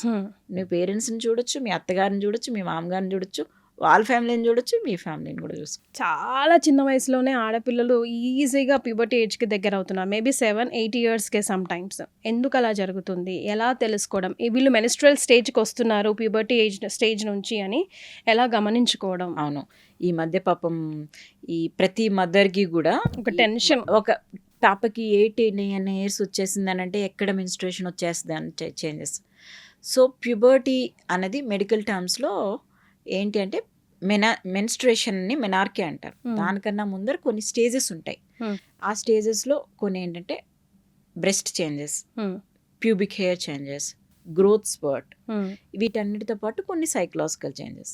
ఇవన్నీ ఒకటి తర్వాత ఒకటి అవుతున్నాయి అని అంటే దాని అర్థము ఈ గర్ల్ ప్యూబర్టీకి రెడీ అవుతుంది అంటే మెన్స్ట్రుయేషన్కి రెడీ అవుతుంది అర్థము. ఎప్పుడైతే మదర్ ఈ చేంజెస్ అన్నీ నోటీస్ చేస్తారో అప్పుడు మదర్ తను ప్రిపేర్ అయ్యి ఆ బేబీని కూడా ప్రిపేర్ చేయాలి, గర్ల్ చైల్డ్ని కూడా ప్రిపేర్ చేయాలి. ఎలా? సో ఆమెకి చెప్పేదంతా, నీకు ఒక మెన్స్ట్రువల్ స్టేజ్ వస్తుంది. మెన్స్ట్రువల్ స్టేజ్ అంటే నువ్వు భయపడిపోయే పద్ధతి అయితే కాదు. Every month your body will show some changes and అది నీకు మెన్స్ట్రువల్ బ్లడ్ రూపంలో బయటకు వస్తుంది and you need to respect. అప్పుడు కొంచెం బాడీ డిస్కంఫర్ట్ అనిపిస్తూ ఉంటుంది, సమ్టైమ్స్ కొంచెం పెయిన్ వస్తుంది, but that is not a permanent, that can be tackle with some rest. And కొంచెం అవసరమైతే ఇంకా ఎక్కువ నొప్పి వస్తే చిన్న ట్యాబ్లెట్ వేసుకున్నా కూడా సెట్ అవుతుంది అని మెంటల్గా అమ్మాయిని ప్రిపేర్ చేస్తే ఆమె భయపడదు. చాలామంది పిల్లలు మెన్స్ట్రుయేషన్ వస్తే ఇంటికి అతుక్కుపోయి ఆడుకోకుండా యూనో ఈ శానిటరీ నాప్కిన్ ఎడ్యుకేషన్ లేకుండా ఇప్పటికీ చాలా మందికి నాప్కిన్స్ కానీ ఈ శానిటరీ ప్యాడ్స్ కానీ ప్రాపర్గా అవైలబిలిటీ లేక స్కూల్స్ మిస్ అవుతూ ఉంటారు. సో గవర్నమెంట్ ఆర్గనైజేషన్స్ ఇప్పుడు చాలా వరకు ఈ శానిటరీ నాప్కిన్స్ అవన్నీ ఇస్తున్నాయి డెఫినెట్గా, అది మంచి ఇనిషియేటివే. So at the same time అమ్మాయిలకి కూడా శానిటరీ నాప్కిన్ ఇట్లా యూజ్ చేయాలి, ఇంత ఫ్రీక్వెంట్గా చేంజ్ చేయాలి, దీన్ని క్రాస్ అయితే నువ్వు ఇంకో సేఫ్టీ ఇట్లా ఉండాలి, దీనికి ఎక్స్ట్రా ప్యాడ్స్ పెట్టుకోవాలి. ఇవన్నీ కూడా మదర్ అమ్మాయికి ఫస్ట్ నుంచి ఎడ్యుకేట్ చేస్తే చాలా ఈజీగా ట్యాకిల్ చేసేస్తుంది. మేబీ ఫస్ట్ 3-4-5 months అమ్మ దగ్గరుండి చూసుకుంటే 6th month నుంచి అమ్మాయి నేర్చేసుకుంటుంది. అది పెద్ద ప్రాబ్లం అయితే కాదు. So which one will be the best sanitary napkins ma'am according to you? Like according to మీ చాలా నాప్కిన్స్ మీ మధ్య ఏంటంటే ర్యాష్ కానీ అలర్జీ కానీ వచ్చేస్తున్నాయి. సో ఏదైనా కానీ సాఫ్ట్ కాటన్ అనేది, ఏదైనా మంచి క్లాత్ రిలేటెడ్ కానీ సాఫ్ట్ కాటన్ ఉన్న నాప్కిన్స్ ఏవైనా కానీ మంచిదే. రైట్ మ్యామ్, ఎర్లీగా ప్యూబర్టీ ఏజ్ రాకుండా ఏమన్నా ఇప్పుడు 7-8 ఇయర్స్కి ఎందుకు మరి ఏంటి దీనికి ఆప్షన్ ఆపాలి అని అనుకుంటే గ్రోత్ హార్మోన్స్ కొంతమంది సజెస్ట్ చేస్తారు, కొంతమంది సజెస్ట్ చేయరు. సో తీసుకోవడం ఎంతవరకు అది హెల్ప్ఫుల్ అవుతుంది? మెడిసిన్ ఇచ్చి ప్యూబర్టీ ఆపాలి అనుకోవడం మాత్రం తప్పు. ఎందుకంటే నేను ఇందాక చెప్పాను కదా, ప్యూబర్టీ అనేది ఒక ఇంటర్లింక్డ్ గ్రోత్ ప్యాటర్న్ అనమాట. అంటే మన హైట్తో పాటు బాడీ చేంజెస్, బాడీ మార్ఫాలజీ అన్నీ చేంజ్ అవుతూ ఉంటాయి. మన మెన్స్ట్రుయేషన్ ఆపాలి అని అంటే ఇవన్నీ ఆగిపోతాయి. సో ఇవన్నీ ఆగిపోతే బాడీ ఎఫెక్ట్ అవుతుంది. Let the process come in. ఈ ప్యూబర్టీ అనేది 2 ఫ్యాక్టర్స్ పైన డిపెండ్ అయి ఉంటుంది. ఒకటి జెనెటికల్లీ డిటర్మైన్డ్ ప్యాటర్న్, అంటే మనకి ఆల్రెడీ మన బాడీ డెవలప్ అవుతున్నప్పుడే ఈ సో అండ్ సో ఏజ్కి వీళ్ళకి ప్యూబర్టీ చేంజెస్ రావాలని జీన్ బిల్ట్ అయి ఉంటుంది. And at the same time ఏంటంటే ఈ ప్రాసెస్ని అగ్రివేట్ చేసేవి ఏంటంటే ఎక్స్టర్నల్గా ఉండే ఫుడ్ కానీ, రేడియేషన్ కానీ, ఎక్స్పోజర్ కానీ, మన బాడీలో రకరకాల చేంజెస్ హార్మోన్స్ రిలేటెడ్ ఏమైనా అయితే అవన్నీ. సో జెనెటికల్గా ప్రీ బిల్ట్ అయిన దాన్ని మనం మార్చలేము, కానీ ఎక్స్టర్నల్ సోర్సెస్ ఏదైతే హార్మోన్స్, ఎక్స్టర్నల్ హార్మోన్స్ కానీ, అంటే ఇవి చాలా వరకు రీసెర్చ్ ఏం చెప్తుందని అంటే మనం తినే ఫుడ్ నుంచే అన్ని హార్మోన్స్ వెళ్తున్నాయి. ఫర్ ఎగ్జాంపుల్ అంటే డైరీ ప్రొడక్ట్స్ కానీ, అండ్ మన జంక్ ఫుడ్లో కానీ, అండ్ ప్లాస్టిక్స్, మైక్రో ప్లాస్టిక్స్ కానీ, అండ్ రేడియేషన్ ఎక్స్పోజర్స్ కానీ, వీటన్నింటి వల్ల body is getting stimulated to hormonal changes and early puberty అందుకు వస్తుంది అని రీసెర్చ్ చెప్తుంది. సో కొన్నింటిని ఇప్పుడు ఎక్కువ డైరీ ప్రొడక్ట్స్, ఇప్పుడు మన life day to day life అంతా కూడా డైరీ ప్రొడక్ట్స్తో రిలేటెడ్ అయి ఉంటుంది. వాళ్ళని ఆపమని చెప్పలేము. అట్ ద సేమ్ టైం మనం ఏం చెప్పగలమైతే వార్న్ చేయగలుగుతాం, కొంచెం కేర్ఫుల్గా ఎక్కడి నుంచి సోర్స్ చేస్తున్నాము, ఎంత తీసుకుంటున్నాము, అది జంక్ కొంచెం నేచురల్ సోర్సెస్కి దగ్గరగా ఉందా లేదా, ఇవన్నీ చూసి తీసుకుంటే మనం ఎంతో కొంత తగ్గించగలుగుతాము. లేదు అని అంటే కనుక జెనెటికల్గా డిటర్మైన్ దాన్ని మనం ఏం చేయలేము. ఈ ఎక్స్టర్నల్ సోర్సెస్ని అవాయిడ్ చేయగలిగితే మేబీ కొంచెం బెటర్ అవ్వచ్చు. ఏదైనా కానీ ఒకవేళ అయితే దానికి యాజ్ ఏ సెడ్ ముందరనే బాడీ ప్రిపేర్ చేస్తే బెటర్ ఉంటుంది. ఓకే. సో చాలా ఎర్లీగా వచ్చింది మెన్స్ట్రల్ స్టేజ్. ఇప్పుడు వద్దు మ్యామ్, చాలా చిన్న పిల్ల, షీ కాంట్ మేనేజ్, ఒక 3-4 years పోస్ట్పోన్ చేయాలి. సో హార్మోన్స్తో నో, మెడికేషన్తో నో అంటున్నారు కాబట్టి what is the another option? మరి చిన్న పిల్లలు దే ఆర్ నాట్ మేనేజింగ్ అని అంటే, కొంతమంది స్పెషల్ కిడ్స్ కూడా ఉంటారు ఫర్ దట్ మ్యాటర్, దేతో అస్సలు హ్యాండిల్ చేయగలరు. మరి అప్పుడేంటి వాళ్ళకున్న ఆప్షన్ మ్యామ్? కొన్ని డిఫరెంట్ మోడ్స్ ఉన్నాయి కీర్తి. సో నేనే కాదు, ఏ గైనకాలజిస్ట్ కూడా ఈ పీరియడ్స్ని పోస్ట్ పోన్ చేయండి, పీరియడ్స్ని స్టాప్ చేయండి అని ఎవ్వరికి చెప్పరు. They have to use to it. ఎందుకు అని అంటే వాళ్ళ యూట్రస్ అన్నది బాడీలో జరిగే హార్మోనల్ చేంజెస్, బ్లడ్ సప్లైతో పాటు ఆ యూట్రస్ కూడా చేంజెస్ అవుతాయి. ఎందుకు? ఇంకా డౌన్ ద లైన్ వచ్చే బేబీ కోసము ప్రిపేర్ అవటము, దానికి తగ్గట్టుగా రిప్రొడక్టివ్ ఏజ్కి తగ్గట్టుగా ప్రిపేర్ అవుతూ ఉంటుంది ఈ స్పెషల్ చిల్డ్రన్. సో అందుకని ఈ వీటికి మనం ఆపకూడదు. ఇంకా స్పెషల్ చిల్డ్రన్ అట్లా ఉన్నారే, వాళ్ళకి చాలా మంచి సొల్యూషన్స్ ఉన్నాయి. సో స్పెషల్ చిల్డ్రన్కి వాళ్ళకి వాళ్ళకి కూడా ఒక డిఫరెంట్ కేటగిరీస్ ఉంటాయి. వాళ్ళ బ్రెయిన్ డెవలప్మెంట్ ఎంత ఉంది, వాళ్ళకి సపోర్ట్ సిస్టమ్ ఎంత కావాలి అనేది కూడా ఉంటుంది. సపోర్ట్ సిస్టమ్ చాలా ఎక్కువ ఉండాల్సిన అవసరం ఉంది. వాళ్ళకి మనమే హెల్ప్ చేయాల్సి వస్తుంది అని అంటే మెన్స్ట్రుయేషన్ వాళ్ళకి ఆపే పద్ధతులు చాలా ఉన్నాయి. ఓకే. ఇప్పుడు సేఫెస్ట్ అసలు బాడీలో ఏ రకమైన సైడ్ ఎఫెక్ట్ కూడా ఉండదు. కొన్ని మైక్రోవేవ్ అబ్లేషన్స్ అని ఉంటాయి, లేకపోతే థెర్మల్ అబ్లేషన్స్ అని ఉంటాయి, అండ్ లేకపోతే క్యూరటేజ్ అబ్లేషన్స్. ఎండోమెట్రియం ఏదైతే మనకి ఎవ్రీ మంత్ బయటకు వస్తుందో మెన్స్ట్రుయేషన్, ఆ ఎండోమెట్రియం లేయర్ ఫామ్ కాకుండా ఆపే పద్ధతులు ఉంటాయి. ఇంకా అన్నిటికన్నా ఇంకా చిన్న సేఫ్టీ మెథడ్ ఏంటంటే కాపర్టీ డివైస్ ఉంటుంది కదా, అందులో 3rd generation కాపర్టీస్ ఉంటాయి. 3rd generation కాపర్టీస్లో మెడిసిన్తో వస్తాయి. అది కనుక ఆ పిల్లల యూట్రస్లో పెట్టేస్తే అది లోపలే మెడిసిన్ ఉంటుంది, బాడీలో అదర్ బాడీ పార్ట్స్ మీద యాక్ట్ చేయదు. అదేం చేస్తుంది అంటే ఎవ్రీ టైం మనకి మంత్కి మెన్స్ట్రుయేషన్ వచ్చేది ఆపేస్తుంది. సో 5 years వరకు మెడిసిన్ పనిచేస్తుంది. 5 years తర్వాత you just need to replace it అంతే. సో ఆ చైల్డ్ పాపం వాళ్ళకుండే ట్రామా, వాళ్ళకుండే కేరు, అది పేరెంట్కి చాలా బర్డెను. ఆ పిల్లలకి పాపం చాలా తెలీదు. అసలు పేరెంట్ కంటే తెలుస్తూ ఉంటుంది, ఆ పిల్లలకి తెలీదు ఎట్లా కేర్ చేసుకోవాలి, ఇది మెన్స్ట్రుయేషన్ ఇది వస్తే నేను ఏం చేయాలి అదన్నీ తెలీదు. సో వాళ్ళకి సింపుల్గా మెన్స్ట్రుయేషన్ హెల్దీగా వాళ్ళ బాడీ పార్ట్స్ ఏం ఎఫెక్ట్ కాకుండా, హార్మోన్స్ డిస్టర్బెన్స్ లేకుండా ఆపగలిగినాం అనుకోండి, that is the major gift we can give to them. So in future కూడా వాళ్ళకి ఏం ఎఫెక్ట్ యాజ్ యూజువల్గా ఉంటుంది. ఓకే. సో మ్యామ్, ఇప్పుడు యాజ్ యూ జస్ట్ సెడ్ మన కాన్వర్జేషన్లో పిల్లలు కాలేజ్కి వెళ్ళే పిల్లలు అసలు ఇంట్లో నుంచి బయటకు కూడా రారు. అక్కడ 2-3 days అయితే బిల్కుల్ పడుకున్నారు, అన్ని సప్పర్ వేళ అక్కడే కావాలి వాళ్ళకి అన్నట్టుగా ఉంటారు. దానికి తగ్గట్టుగానే పింపుల్స్ రావడం వాళ్ళకి ఎక్కువగా, లేదంటే వేడి చేసేయడం అని, లేకపోతే PCOD కామన్గా ఉంటున్నాయి ప్రాబ్లమ్స్. ఇవన్నీ ఎందుకు వస్తున్నాయి, వాళ్ళకే ఎందుకు వస్తున్నాయి, దాన్ని ఎలా కరెక్ట్ చేసుకోవడం? PCOD అనేది రిప్రొడక్టివ్ డిసీజ్ ప్రాబ్లం. మన బాడీలో రకరకాల హార్మోనల్ చేంజెస్ ఏజ్ బట్టి మారుతూ ఉంటాయి. చిన్నప్పుడు మనకుండే హార్మోన్స్ ఒకలాగా ఉంటాయి, ప్యూబర్టీ స్టేజ్ అప్పుడు ఒకటి, రిప్రొడక్టివ్ స్టేజ్ అప్పుడు ఒకటి, తర్వాత ఒకటి. సో ఈ రిప్రొడక్టివ్ స్టేజ్ అండ్ ప్యూబర్టీ చేంజెస్లో ఏమవుతుందంటే రకరకాల మేనిఫెస్టేషన్స్ ఉంటాయి బాడీలో. ఇక్కడ ఫేస్ మీద అన్నిటి మీద హెయిర్ రావటం, లేకపోతే యాక్నే రావటం, అండ్ అన్వాంటెడ్ హెయిర్ రావటము, ఒబెసిటీ రావటము, అండ్ ఈ ఈ ఈ పార్ట్స్ అన్నీ కూడా పిగ్మెంటేషన్ రావటం, రకరకాల ప్రాబ్లమ్స్ వస్తాయి. ఇవన్నింటికి కూడా కొన్ని మనం అనుకోకపోయినా చేంజెస్ వచ్చేస్తూ ఉంటాయి. ఎందుకు? వాళ్ళకి మెటబాలిక్ సిండ్రోమ్ అని అంటారు. ఇదివరకు పీసీఓడిని పాలిసిస్టిక్ ఒవేరియన్ సిండ్రోమ్ అనేవారు, ఇప్పుడు పిఎంఓఎస్ అని అంటారు, పాలీ ఎండోక్రైన్ మెటబాలిక్ డిసార్డర్స్ అని అంటారు. అంటే ఏంటంటే ఇది ఒక్క ఓవరీస్ నుంచి ఎఫెక్ట్ అయ్యే ప్రాబ్లమే కాదు, బాడీలో మొత్తం అన్ని ఫంక్షన్స్, అన్ని బాడీ పార్ట్స్, అన్ని రిప్రొడక్టివ్, అన్ని ఎండోక్రైన్ సిస్టమ్స్ ఇన్వాల్వ్ అయినాయి అని అంటున్నారు. అంటే మనకి బ్లడ్ సప్లై సిస్టమ్ దగ్గర నుంచి, షుగర్ మెటబాలిజం దగ్గర నుంచి, అండ్ తర్వాత హార్మోనల్ మెటబాలిజం దగ్గర నుంచి, వైటమిన్ మెటబాలిజం దగ్గర నుంచి, లిపిడ్ మెటబాలిజం దగ్గర నుంచి అన్నీ ఎఫెక్ట్ అవుతున్నాయి. అందుకు బయటికి ఎక్స్టర్నల్ ఫీచర్స్ అట్లా వస్తున్నాయి. సో వాళ్ళకి పాపం ఈ డిస్టర్బెన్స్ ఆఫ్ బ్యాలెన్స్ వలన ఈ యాక్నే రావటము, విపరీతమైన హార్మోనల్ డిస్టర్బెన్స్ వచ్చి యాక్నే రావటము, అన్వాంటెడ్ హెయిర్ రావటము, ఇట్లా రకరకాల చేంజెస్ వస్తున్నాయి. సో ఈ అన్ని చేంజెస్ వల్ల ఈ మెన్స్ట్రువల్ డిస్టర్బెన్సెస్ వస్తూ ఉంటాయి. సో ఈ మెన్స్ట్రువల్ డిస్టర్బెన్సెస్ ఎప్పుడైతే వస్తాయో వాళ్ళకి ఈ పెయిన్ అనో ఈ రిలేటెడ్ చేంజెస్ అనో వాళ్ళు ఒక కైండ్ ఆఫ్ దీనికి స్ట్రక్ అయిపోతారనమాట. కొంతమందికి పెయిన్ వస్తుంది విపరీతంగా. ఆ పెయిన్ ఎప్పుడైతే వస్తుందో వాళ్ళు బయటకు రావడానికి ఇష్టపడరు.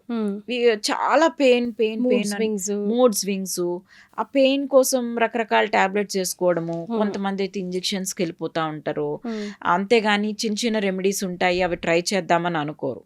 సో ఆ టైంలో చాలా ఏమన్నారు మీరు అన్నట్టుగా అన్ని బెడ్ దగ్గర తెచ్చి సపర్యలు చేయాలని ఎక్స్పెక్ట్ చేస్తూ ఉంటారు. చిన్న చిన్న రెమెడీస్ ఏంటి మ్యామ్? మీరు అన్నట్టుగా చిన్న చిన్న రెమెడీస్ అంటే ఫస్ట్ థింగ్ ఏంటంటే ఫస్ట్ వాళ్ళు మెంటల్గా ప్రిపేర్ అవ్వాలి. ఇవి నాకు జరిగే నార్మల్ హార్మోనల్ చేంజెస్, ఇది చిన్న చిన్న పెయిన్ వస్తుంది, దాన్ని నేను యాక్సెప్ట్ చేస్తాను అనేది ఫస్ట్ థింగ్. సైకలాజికల్గా చాలా important.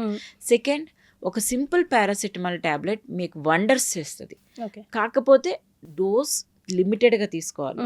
When things are not going in a smooth way, ఒక పారాసిటమాల్ టాబ్లెట్ తీసుకుంటే బ్లడ్ ఫ్లో చాలా తగ్గుతుంది, at the same time pain తగ్గుతుంది, కంఫర్ట్ తగ్గుతుంది, మనకి కంఫర్ట్ ఇస్తుంది, అండ్ ఈ పిచ్చి డిస్టర్బెన్స్, సైకలాజికల్ డిస్టర్బెన్స్ అన్నీ తగ్గుతాయి. మనం చాలా ఈజీగా ఓవర్కమ్ చేయగలుగుతాం. ఎప్పుడైతే డిస్కంఫర్ట్ లేదో మనం ఆబ్వియస్గా సైకలాజికల్గా స్ట్రాంగ్గానే ఉంటాం కదా.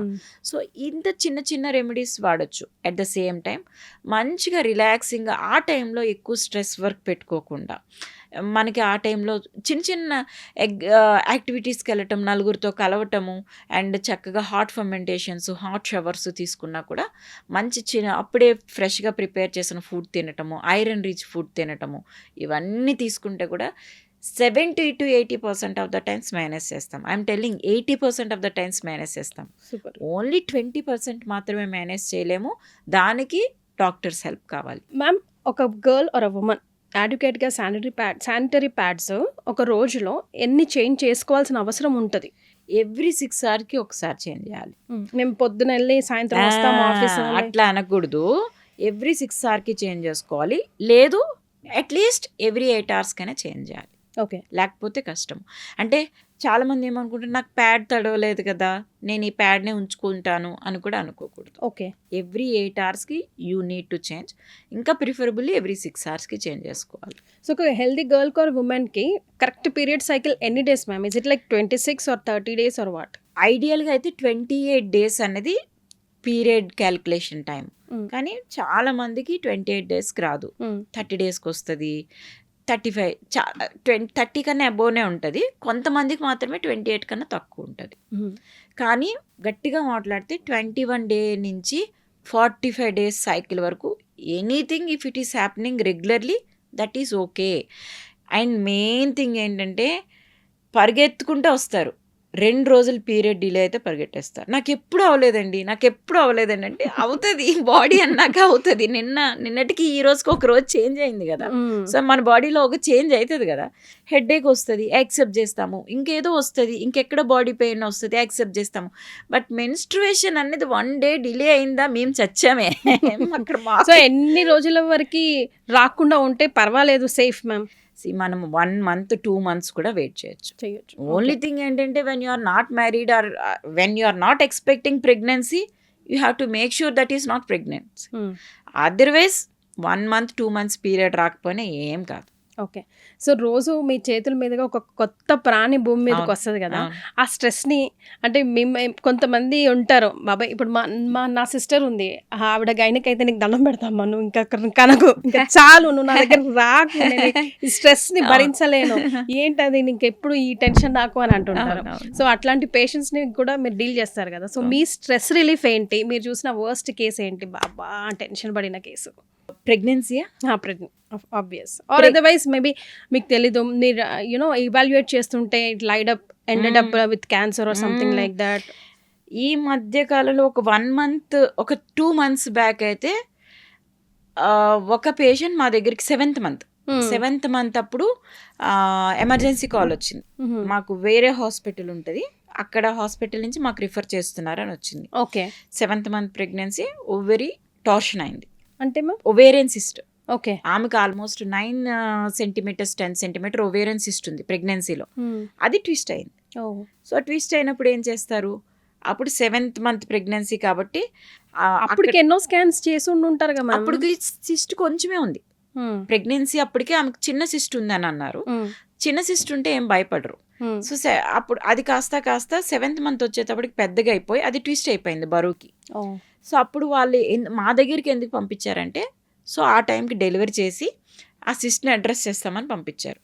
కానీ మేము I really I say this with very pride, మేము ప్రెగ్నెన్సీలో సర్జరీలు చేసినవి బొచ్చుడు. అంటే లైక్ ప్రెగ్నెంట్ విమెన్కి ఓవేరియన్ సిస్టులు సర్జరీ కానీ, ప్రెగ్నెంట్ విమెన్కి స్టిచ్ వేస్తాం, అబ్డామినల్ సర్క్యులర్స్ అని. సో అవన్నీ నేను కాంప్లికేటెడ్ కేసెస్ హ్యాండిల్ చేశానని తెలిసి ఇక్కడికి పంపించారు. But what we did was, first మేము కూడా డెలివరీ చేయాల్సి వస్తుందనే మెంటల్గా ప్రిపేర్ అయ్యాం at around 2 o'clock in the night. ఎందుకంటే patient came all the way from Karimnagar. Okay. So midnight 2 o'clock వస్తే వీఆర్ ఆల్ రెడీ. సో మేమేమనుకున్నాం అనుకుంటే డెలివరీ చేయాల్సి వస్తుందేమో అనుకున్నాం. మేము కూడా అసెస్ చేసిన తర్వాత సిస్ట్ వాట్ వీ అసెస్ట్, మా టీం ఏం చేసినామంటే ఫస్ట్ సిస్ట్ సైజ్ ఎంత ఉంది, బేబీ స్టేటస్ ఏంటి అనేది అసెస్ చేసాం. మేము డెలివరీ అవసరమైతే చేస్తాము, కానీ ఫస్ట్ మేము వెళ్ళి లోపల చూస్తామని డిసైడ్ అయినాం. మాకు being ours is a very equipped hospital, మాకు చాలా అడ్వాన్స్డ్ టూల్స్ ఉంటాయి కాబట్టి we use different technologies.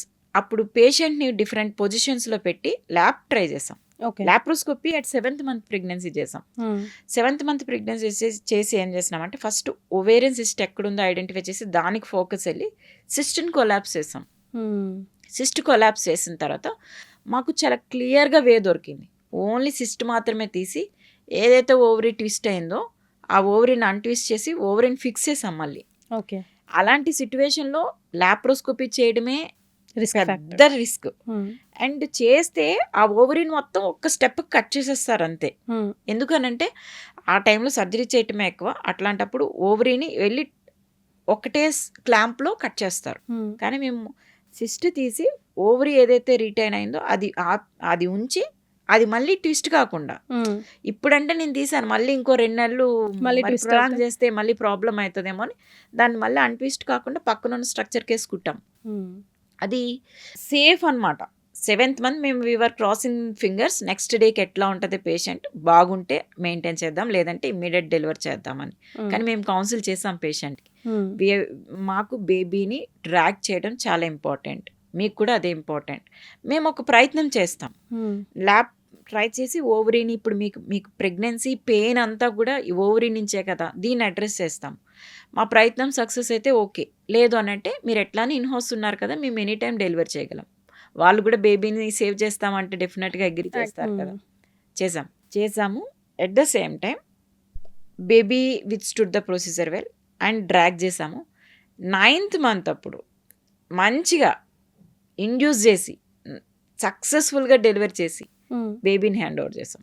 Super. So 9th month వరకు డ్రాగ్ చేయడం ఇంకా ఇది అనమాట. అంత కాంప్లికేటెడ్ సర్జరీ ఈ మధ్య కాలంలో అయితే అదే. ఎవరైనా చాలా మంది నేను అబ్డామినల్ సర్క్యులైజెస్ అన్న వేస్తాను. అబ్డామినల్ సర్క్యులైజ్ అంటే ప్రెగ్నెంట్ విమెన్కే బేబీ లోపల ఇన్సైడ్గా ఉన్నప్పుడే లోపల స్టిచ్ చేస్తాం. చాలా మందికి కింద నుంచి వేస్తారు స్టిచ్, కానీ కొంతమందికి కొన్ని కారణాల వల్ల పైన వేయాల్సి వస్తుంది స్టిచ్. అబ్డామినల్ సర్క్యులైజ్ అని అంటారు, అది వేస్తాం. సో అది కూడా కొంచెం లోపల బేబీ ఉంటుంది, ప్రెగ్నెంట్ యూట్రస్ మీద సర్జరీ చేయడమే, కానీ అది కూడా అంత పెద్ద ప్రాబ్లం కాదు, ఎందుకంటే అది కొంచెం చిన్న బేబీ, చిన్న అంటే లైక్ 4th month అట్లా వేస్తాము. ఇది almost 7th month pregnant women. This is beautiful. అంతా మ్యామ్ ప్రజెంట్ సినారియోలో ఎలా ఉన్నారు మ్యామ్? అంటే పేషెంటా బేబీయా అని అంటే ఆప్షన్ ఎక్కువగా ఎవరిని చూస్ చేసుకుంటున్నారు? Mother important. కాకపోతే వాళ్ళకి ఒక కైండ్ ఆఫ్ బాండ్ వచ్చేస్తుంది బేబీతో. వాళ్ళు బాధపడతారు, కాకపోతే ఎప్పుడు మదర్నే సేవ్ చేస్తాం. కాకపోతే మదర్తో పాటు బేబీని ఎట్లా లాగగలం అన్నదే ఇంపార్టెంట్. సో మీరు ఎలా డే టు డే లైఫ్లో ఈ స్ట్రెస్ని హ్యాండిల్ చేస్తారు? స్ట్రెస్ హ్యాండిల్ చేసేది I'm blessed. Literally I'm blessed. నాకు మా అత్తయ్య మా మామయ్య ఎంత సపోర్ట్ ఇస్తారంటే నాకు అసలు ఇంట్లో ఏం జరుగుతుంది అనేది కూడా తెలియదు. ఓకే, వాళ్ళు అంత టేక్ కేర్ చేస్తారు కాబట్టి నేను ఇంత సర్జరీస్ హ్యాండిల్ అంటే లైక్ నేను aggressive and lap and robotic surgeon. Lap and robotic surgeon అంటే మెనీ టైమ్స్ నాకు అక్రాస్ ద వరల్డ్ ఇప్పుడు కూడా నా దగ్గర ఆల్మోస్ట్ 4 ఇంటర్నేషనల్ పేషెంట్స్ ఉన్నారు ఐపీలో. యుఎస్ నుంచి, ఆఫ్రికా నుంచి, దుబాయ్ నుంచి. వీళ్ళందరూ ఎందుకు వస్తారనంటే ఎండోమెట్రోసిస్ మన దగ్గరికి విపరీతమైన పెరిగిపోయింది. ఎండోమెట్రోసిస్ని హ్యాండిల్ చేయడం అంత ఈజీ కాదు. ఒక ఎండోమెట్రోసిస్ సర్జరీ చేస్తున్నామనంటే మనకు ప్రతిసారి బాంబ్ మీద కూర్చున్నట్టే. దాంట్లో ఉండే best like worst combination of tension ఏంటి ma'am? Worst combination of tension ఏంటంటే ఎండోమెట్రోసిస్ సర్జరీ చేసేటప్పుడు, ఎండోమెట్రోసిస్ అంటే యాజ్ యూ నో యూట్రస్ అంతా కూడా అతికిపోతుంది, మొత్తం అంతా కూడా అది ఒక పిచ్చి డిసీజ్ కదా. సో అవన్నీ సపరేట్ చేయాలి. సపరేట్ చేసేటప్పుడు ఇంటెస్టైన్ హోల్ పడవచ్చు, యురేటర్ హోల్ పడవచ్చు, బ్లాడర్ హోల్ పడవచ్చు. హోల్ పడితే ప్రాబ్లం కాదు, రిపేర్ కూడా చేస్తాము.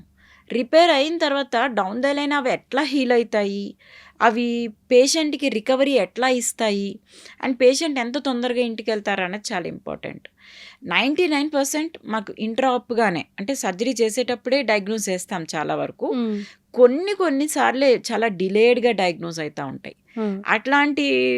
అలా అవ్వకుండా ఉండాలని ప్రతి సర్జరీ చేసేటప్పుడు కూడా చాలా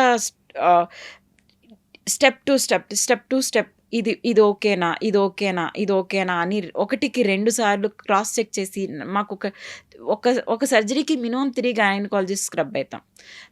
నాకు డాక్టర్ కృష్ణ సాయి ఉంది, అంటే నా టీమ్ మెంబర్స్ డాక్టర్ స్నేహ ఉంటారు. వీళ్ళందరూ ఏంటంటే వీఆర్ ఈక్వల్లీ గుడ్ అనమాట. మేమందరం కూడా ఇంత కాంప్లికేటెడ్ కేసెస్ చేస్తున్నామంటే వీ టేక్ టర్న్స్ అనమాట. ఈ స్టెప్లో ఇది ఏం చేస్తామో నెక్స్ట్ స్టెప్ ఏం చేయాలి సో దట్ పేషెంట్కి ఏ రకమైన కాంప్లికేషన్ ఉండకూడదు, పేషెంట్ సర్జరీ నుంచి బయటకు వెళ్ళాలి సేఫ్గా. ఇప్పుడు రోబోటిక్ సర్జరీ చేస్తున్నామనంటే నేను ఒక బెస్ట్ ఎగ్జాంపుల్ చెప్తాను. మొన్ననే ఒక జాంబియాలో ఒక హై ప్రొఫైల్ అంటే లైక్ మినిస్టర్ ప్రొఫైల్ లేడీ వాళ్ళ డాటర్ అనమాట. ఆమెకి అక్కడ 4 సర్జరీస్ చేస్తున్నారు, అక్కడ 2 సర్జరీస్ చేశారు.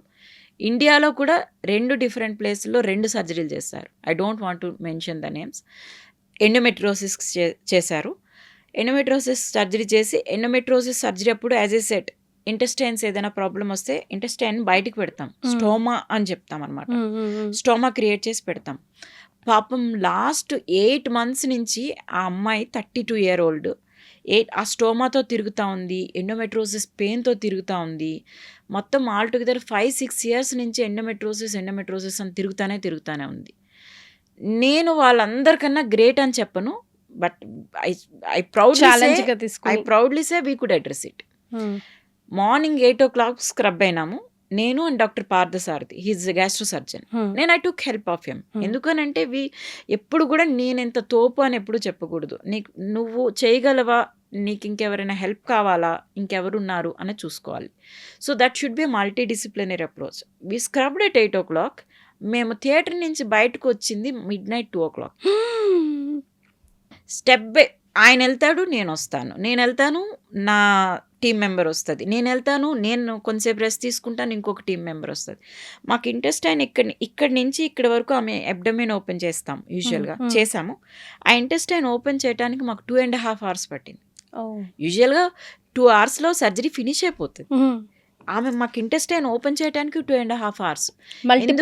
ఎందుకనంటే ఆమె ఇంటెస్టైన్స్ మొత్తం జాంబియన్ లేడీస్ ఎట్లుంటారు, చాలా పొడుగ్గా, హెఫ్టీగా, చాలా హెల్దీగా ఉంటారు. వాళ్ళ జెనెటిక్ స్ట్రక్చరే అట్లా ఉంటుంది. సో అంత అబ్డమిన్ ఎక్కడ లోపల ఎంటర్ అయిన తర్వాత ఒక్కొక్క పార్ట్ అతుకుపోయి మాకు అసలు ఏమనాలి, పద్మవ్యూహం లాగానే ఉంది. ఎక్కడ ఎంట్రీ దొరకటం లేదు. మాకు టార్గెట్ ఆర్గన్ యూట్రస్కి వెళ్ళాలి, దాని పక్కన ఉన్న స్ట్రక్చర్స్ వెతకాలి. మాకు ఆ యూట్రస్ వెళ్ళడానికి ఇంకొక 4 గంటలు పట్టింది. ఒక్కొక్క పార్టు సపరేట్ చేసుకుంటా మొత్తం ఎండోమెట్రోసిస్ స్పాట్స్ ఎక్కడెక్కడ ఉన్నాయి. ఆమెకి ఇక్కడ నుంచి ఎండోమెట్రోసిస్ యూజువల్గా ఈ ఏరియా నుంచి స్టార్ట్ అయ్యి ఈ ట్రాక్ చేసి లంగ్స్ కిందకి వెళ్ళింది, అంత ట్రాకింగ్ వెళ్ళింది. సో ఇక్కడ వరకు మేము ఆల్మోస్ట్ లంగ్స్ డైఫ్రమ్ వరకు వెళ్ళి మొత్తం అంతా అడ్రస్ చేసి ఆ యూట్రస్ రిలేటెడ్ స్ట్రక్చర్స్ అన్నీ క్లియర్ చేసి ఆమెకి మొత్తం ఆ పార్ట్స్ అన్నింటికి మళ్ళీ ఫ్యూచర్లో ఇంకొకసారి సర్జరీకి ల్యాండ్ కాకుండా, అసలు మా ఇంటెన్షన్ అంతా ఆ రోజు ఏదైతే స్టోమా ఉందో ఆ స్టోమా కూడా లోపల పెట్టి కుట్టాలనేది మా ఇంటెన్షన్. కానీ ఇంత ప్రొలాంగ్ సర్జరీ అయిన తర్వాత ఈ స్టోమా లోపల పెడితే ఆమె ఇబ్బంది పడుతుందని ఆ స్టోమా ఒక్కటే బయట పెట్టి మిగిలిన సర్జరీ అంతా అడ్రస్ చేశాము. ఫర్ ద ఫస్ట్ టైం మీరు ఆమె టెస్టిమోనియల్ ఇచ్చింది. మీరు మా వెబ్సైట్లో కనుక చూస్తే ఆమె ఓన్గా ఆమె మాటలతో చెప్పింది. ఆమె 6 years సఫర్ అయింది. She roamed across the world, not India, she roamed across the world.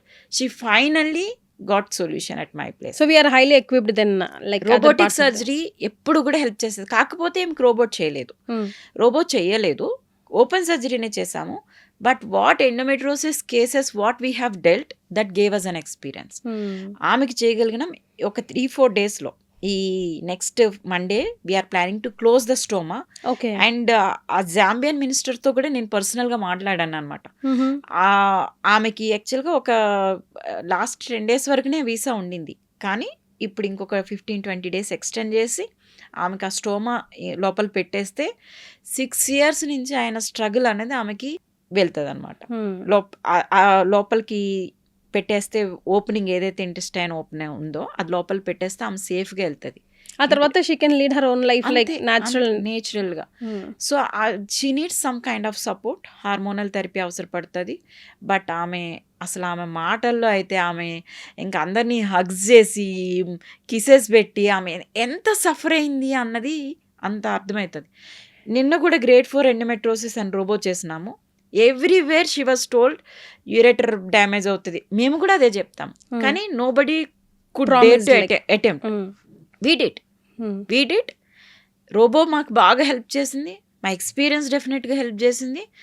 And ఆమె ఇన్ఫర్టిలిటీ పేషెంట్ పాపం 2.5 years నుంచి ఈ ఎండోమెట్రోసిస్ వల్ల ఇన్ఫర్టిలిటీతో ఏదైతే సఫర్ అయిందో, ఇప్పుడు మేము ఒక ట్యూబ్ డెఫినెట్గా ఓపెన్ చేయగలిగినాము.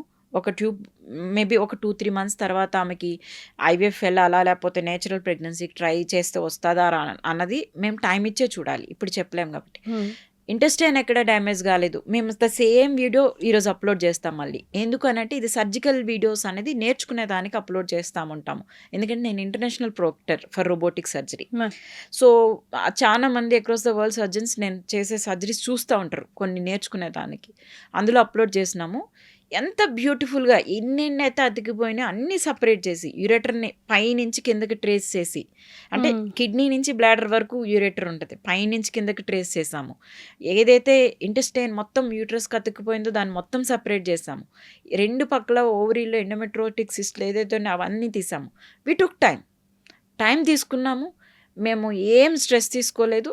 పేషెంట్కి మెంటల్గా ప్రిపేర్ చేసాం, మేము మెంటల్గా ప్రిపేర్ అయ్యాము, చేసాం. ఇవన్నీ కూడా ఈ చాలా ఈ స్టోరీస్ అన్నీ విని వాళ్ళు బాధపడుతూ ఉండి ఎండోమెట్రోసిస్ రిలేటెడ్ ప్రాబ్లమ్స్తో వచ్చి తర్వాత మాకు పెయిన్ ఫ్రీ లైఫ్ లీడ్ చేస్తున్నాము అవన్నీ చెప్తుంటే చాలా హ్యాపీగా అనిపిస్తుంది. కానీ at the time of surgery చేస్తున్నప్పుడు మాత్రం ఎవ్రీడే టక్ టక్ టక్ టక్ కొట్టుకుంటూనే ఉంటుంది అనమాట. అంటే ఇదంతా బాగా జరిగితే బాగానే ఉంటుంది. వాళ్ళ What if? పొరపాటున ఏదైనా కాంప్లికేషన్ అయిందనుకోండి, కొంతమంది కరెక్ట్‌గా తీసుకుంటారు. కొంతమందికి అర్థం కాదు. మీ సిట్యుయేషనే, మీ డిసీజే అట్లాంటిది అంటే అర్థం కాదు. అండ్ ఇదొక కొన్ని కాంప్లికేషన్స్. కొంతమంది పేషెంట్స్ అయితే మల్టిపుల్ బిగ్ ఫైబ్రాయిడ్స్ ఇంకా మరీ దారుణమైన కేసు ఏంటంటే మొన్నన ఒక 5 months బ్యాక్ 34-year-old గర్ల్ వాళ్ళ ఫియాన్సీని పట్టుకొని వచ్చింది. అసలు ఇంత పెద్ద ఇక్కడికి ఫైబ్రాయిడ్, ఇక్కడికి మల్టిపుల్ ఫైబ్రాయిడ్స్. అసలు వాడు ఎంత మంచోడంటే పాపం అతనే దగ్గరుండి సర్జరీ చేయించినాడు. అసలు పేషెంట్ అయితే at the time of surgery ఆ బ్లడ్ లాస్కి అదంతా కూడా ఒక టైంలో కొలాప్స్ అవుతుందేమో అని అనుకున్నాం. కానీ మాకు ఎక్విప్మెంట్ అట్లా ఉంటుంది, బ్లడ్ సపోర్ట్ కూడా అట్లా ఉంటుంది. కాబట్టి దగ్గర 79 ఫైబ్రాయిడ్స్. 79 ఫైబ్రాయిడ్స్ ఇన్ని మేము ఫోటోలు కూడా పెట్టినాము. 79 ఫైబ్రాయిడ్స్ లెక్క పెట్టి కూడా పెట్టినాం. 79 ఫైబ్రాయిడ్స్ తీసి మళ్ళీ యూట్రస్ రీకన్స్ట్రక్ట్ చేసి పెట్టాం. We are crossing our fingers. ఒక 6 months గ్యాప్ ఇస్తే ఆ యూట్రస్ రీకన్స్ట్రక్ట్ అవుతుందా లేదా, అసలు ఆ యూట్రస్ మళ్ళీ ప్రెగ్నెన్సీకి వెళ్తుందా లేదా, అసలు ఆమె ఎంతసేపటికి నేను బాగానే ఉన్నా, ఎందుకు లావ్ అవుతున్నాను, ఎందుకు పొట్ట వస్తుందనే ఆలోచిస్తుంది తప్ప నేను వెళ్ళి చెక్ చేయించుకోవాలనే ఆలోచనే లేదు ఆమెకి. మెనీ ఏ టైమ్స్. ఒక వీడియో ఉంటుంది. ఇంకొక అమ్మాయి అయితే పాపం నేను చదువుకుంటున్నాను కాబట్టి నేను వెయిట్ పుట్ ఆన్ అవుతున్నానని అనుకుంది. కానీ సమ్టైమ్స్ ఒకరోజు చాలా డిస్కంఫర్ట్ వచ్చింది ఆమెకి. డిస్కంఫర్ట్ వచ్చి డాక్టర్ దగ్గరికి వెళ్ళినప్పుడు పొట్ట నొప్పి వచ్చిందని అన్నప్పుడు పొట్ట ఆబ్వియస్గా డాక్టర్ చూస్తాడు కదా ఎక్కడ నొప్పి అని. ఆయనకి చూస్తే ఇక్కడ పొట్ట నొక్కుతుంటే వెళ్ళట్లేదు. ఏందరా వెళ్ళట్లేదు అని చూస్తే ఆయనకి ఏదో కొంచెం తేడాగా అనిపించింది. అప్పుడు పోయి చూస్తే ఆమెకి ఎంత 34 centimeter ఒవేరియన్ సిస్ట్ ఉంది. 34 centimeter ఒవేరియన్ సిస్ట్ ఉంది అని అప్పుడు ఆమె చిన్న అమ్మాయి పాపం 18-year-old గర్ల్ మెడిసిన్కి ప్రిపేర్ అవుతుంది. మళ్ళీ మెడిసిన్కి ప్రిపేర్ అవుతుంది. ఎప్పుడు మొన్న మెడిసిన్ ఎగ్జామ్, నీట్ ఎగ్జామ్ అయినప్పుడు నెక్స్ట్ డే రాశాను. నీట్ కాదు, ఇంటర్మీడియట్ ఎగ్జామ్స్ అయిపోయిన తర్వాత నా దగ్గరికి ఎగ్జామ్స్కి ముందర వచ్చింది. నువ్వు ముందు ఎగ్జామ్స్ రాసి, ఇన్ని రోజులు ఉండింది 4 రోజుల్లో ఏమవ్వదు అని ఎగ్జామ్స్ రాసిన తర్వాత నెక్స్ట్ డే చేశాము. అండ్ దేర్ ఆల్సో ఓవరీ మొత్తం ఏదైతే సిస్ట్ ఉందో సిస్ట్ మొత్తం ఫ్లూయిడ్ తీసి ఆల్మోస్ట్ 6.5 లీటర్ ఫ్లూయిడ్ ఉంది దాంట్లో. 6.5 లీటర్ ఫ్లూయిడ్ మొత్తం సిస్ట్ వాళ్ళు తీసి ఓవరీని రీకన్స్ట్రక్ట్ చేసి మళ్ళీ రాకుండా ఓవరీని ఫిక్స్ చేసినాం. సో ఇవన్నీ కూడా ఒక స్టేజ్కి వెళ్ళిపోతే you will get all these sort of complicated cases. ఒక స్టేజ్లో నాకు ఒక 2 రూమ్స్ ఉంటాయి, పక్కన రూమ్స్. మా హాస్పిటల్లో ఒక 2-3 డాక్టర్స్కి అట్లా పక్కన రూమ్స్ ఉంటాయి. ఎందుకంటే ఈ పేషెంట్ ఎదురుకొడితే ఆ పేషెంట్కి అక్కడికి వెళ్తే అట్లా పరుగులు పెడుతూ చూస్తూ ఉంటాం అనమాట. సో ఇంత పెద్ద టీం హ్యాండిల్ చేస్తున్నా కానీ ఒక్కొక్కసారి నా ఫోన్ నెంబర్ ఎవరికి దొరకదు. చాలా వరకు ఐ హ్యాండిల్ ఇట్. వాళ్ళు ఏం ఎక్స్పెక్ట్ చేస్తారంటే, వాళ్ళు ఏదో మిడ్ నైట్లో ఏదో పెయిన్ వచ్చి వాళ్ళు హాస్పిటల్కి వస్తే నేను మిడ్ నైట్ వెళ్ళాలని అనుకుంటాను. వాళ్ళ వరకు నేను ఒక్కదాన్నే డాక్టర్, నాకు 100 మంది పేషెంట్స్. కరెక్ట్. అది అర్థం కాదు వాళ్ళకి. ఒక థాట్ అనిపిస్తుంది, యూ నీడ్ టు అండర్స్టాండ్. ఒక్కొక్కసారి రాస్తారు, కొన్ని బ్యాడ్ కమెంట్స్ రాస్తారు, వీ డోంట్ బాదర్. అవన్నీ నువ్వు నన్ను తిట్టినా పర్వాలేదు, నాకేం ప్రాబ్లం లేదు, నాకు వచ్చే నష్టం లేదు. But I will be feeling bad if something happens to you because of my negligence. నా నెగ్లిజెన్స్ వల్ల నీకు ఏదైనా అయితేనే నేను బాధపడతా. అంతేగాని నిన్ను ఎంటర్టైన్ చేయలేదనో, నిన్ను ప్యాంపర్ చేయలేదనో, నీకు ముద్దులు పెట్టలేదనో నువ్వు నన్ను తిడితే నేను అస్సలు పట్టించుకోను. అది అసలు క్వశ్చన్, అవుట్ ఆఫ్ క్వశ్చన్. అసలు నేను క్యాటర్ చేయలేను అంతమందికి కూడా. సో నాకు ఈ ఒక పక్క 4-5 సర్జరీలు థియేటర్స్లో అవుతున్నాయని అంటే నేను కిందన ఓపీడీ చూస్తే ఎట్లా మేనేజ్ చేస్తాం? అదంతా కష్టం. అవన్నీ చెయ్యాలి అని అంటే బ్యాక్గ్రౌండ్ సపోర్ట్ చాలా స్ట్రాంగ్గా ఉండాలి. మా అత్తయ్య మా మామయ్య అట్లా చూస్తారు కాబట్టి I'm lucky to have them. నాకు వర్కర్స్ ఉంటారు, నాకు హెల్పర్స్ ఉంటారు. అండ్ దట్టు నేను ఐ కీప్ ఆన్ ట్రావెలింగ్. అన్ని కంట్రీస్కి వెళ్తాను, ఆఫ్రికన్ కంట్రీస్కి వెళ్తాను, అక్కడ సర్జరీస్ చేస్తాను. శ్రీలంక వెళ్తాను, సర్జరీస్ చేస్తాను. దుబాయ్ వెళ్తాను, స్టిమ్యులేషన్స్ చేసి వస్తాను. లైక్ యూకే, వీటన్ని ఇంటర్నేషనల్ ప్రాక్టర్ కాబట్టి అన్ని కంట్రీస్కి వెళ్తాం. సో ఇవన్నీ పిల్లల్ని వదిలి వెళ్తూ ఉంటాను. వాళ్ళు నాకు అతుక్కుంటారు డెఫినెట్గా పిల్లలు అన్నది. కానీ వాళ్ళకి ఎప్పుడు కూడా మా అమ్మ ఉంటే నాకు ఇది జరుగుండేదేమో అని ఎప్పుడు ఫీల్ కాలేదు. నాకు నా ఫ్యామిలీ బ్యాక్గ్రౌండ్ కానీ, నాకు సిస్టమ్ కానీ దేవుడు అట్లా ఇచ్చేసినాడు అంతే. మా మరిది పిల్లలు ఉంటారు వాళ్ళిద్దరు, వాళ్ళు 2 ఆడపిల్లలు, వాళ్ళందరూ చాలా హ్యాపీగా కంఫర్టబుల్గా ఉంటారు. మా హస్బెండ్ కానీ వాళ్ళందరికన్నా నేనే బలాదూర్ తిడుతూ ఉంటాను కానీ but I never felt like నాకు ఇది ప్రాబ్లం. వాళ్ళని మీరు మిస్ అవుతారు కానీ మిమ్మల్ని వాళ్ళు మిస్ అవ్వరు. అది కరెక్ట్ మీరు చెప్పింది అంతే. ఎప్పుడు మా అత్త మామయ్య కానీ మా హస్బెండ్ కానీ మా మరిది వాళ్ళు ఎవరైనా ఈమె లేదు అన్నది గ్యాప్ కనిపించనివ్వలేదు వాళ్ళు ఎప్పుడు. So very lucky ma'am. So as we today I dream women ప్రేక్షకులు ముఖ్యంగా మీ బిజీ షెడ్యూల్ నుండి మా జమ్మునాథ్ మిమ్మల్ని పట్టుకోవడం, మా ఆడియన్స్ కోసం మీరు సో మెనీ క్వశ్చన్స్కి రైట్ఫుల్ అండ్ థాట్ఫుల్ ఆన్సర్స్ ఇవ్వడం. Thank you so much for joining us. Thank you. Thank you. And for more videos, Please subscribe to iDream. Please subscribe to iDream. Please subscribe iDream. And please subscribe to iDream. For more videos, subscribe to iDream. please like, share and subscribe to the channel. Congratulations, iDream. Subscribe to iDream. Subscribe to iDream. So subscribe to iDream Media. iDream team అందరికి huge congratulations. Please subscribe iDream Media. Please subscribe to iDream. Subscribe iDream. Please subscribe to iDream. iDream అంటే నా కళల ఛానల్ను subscribe చేసుకున్న నోరు తిరుగుతలేదు, మీరైతే గంట గుర్తు కొట్టండి. For more such videos, please subscribe to iDream. Subscribe to iDream. Please subscribe to iDream. Please subscribe iDream Media. Please do subscribe to iDream. Please subscribe to iDream Media. For best entertainment and information, please subscribe iDream. And don't forget to subscribe to iDream.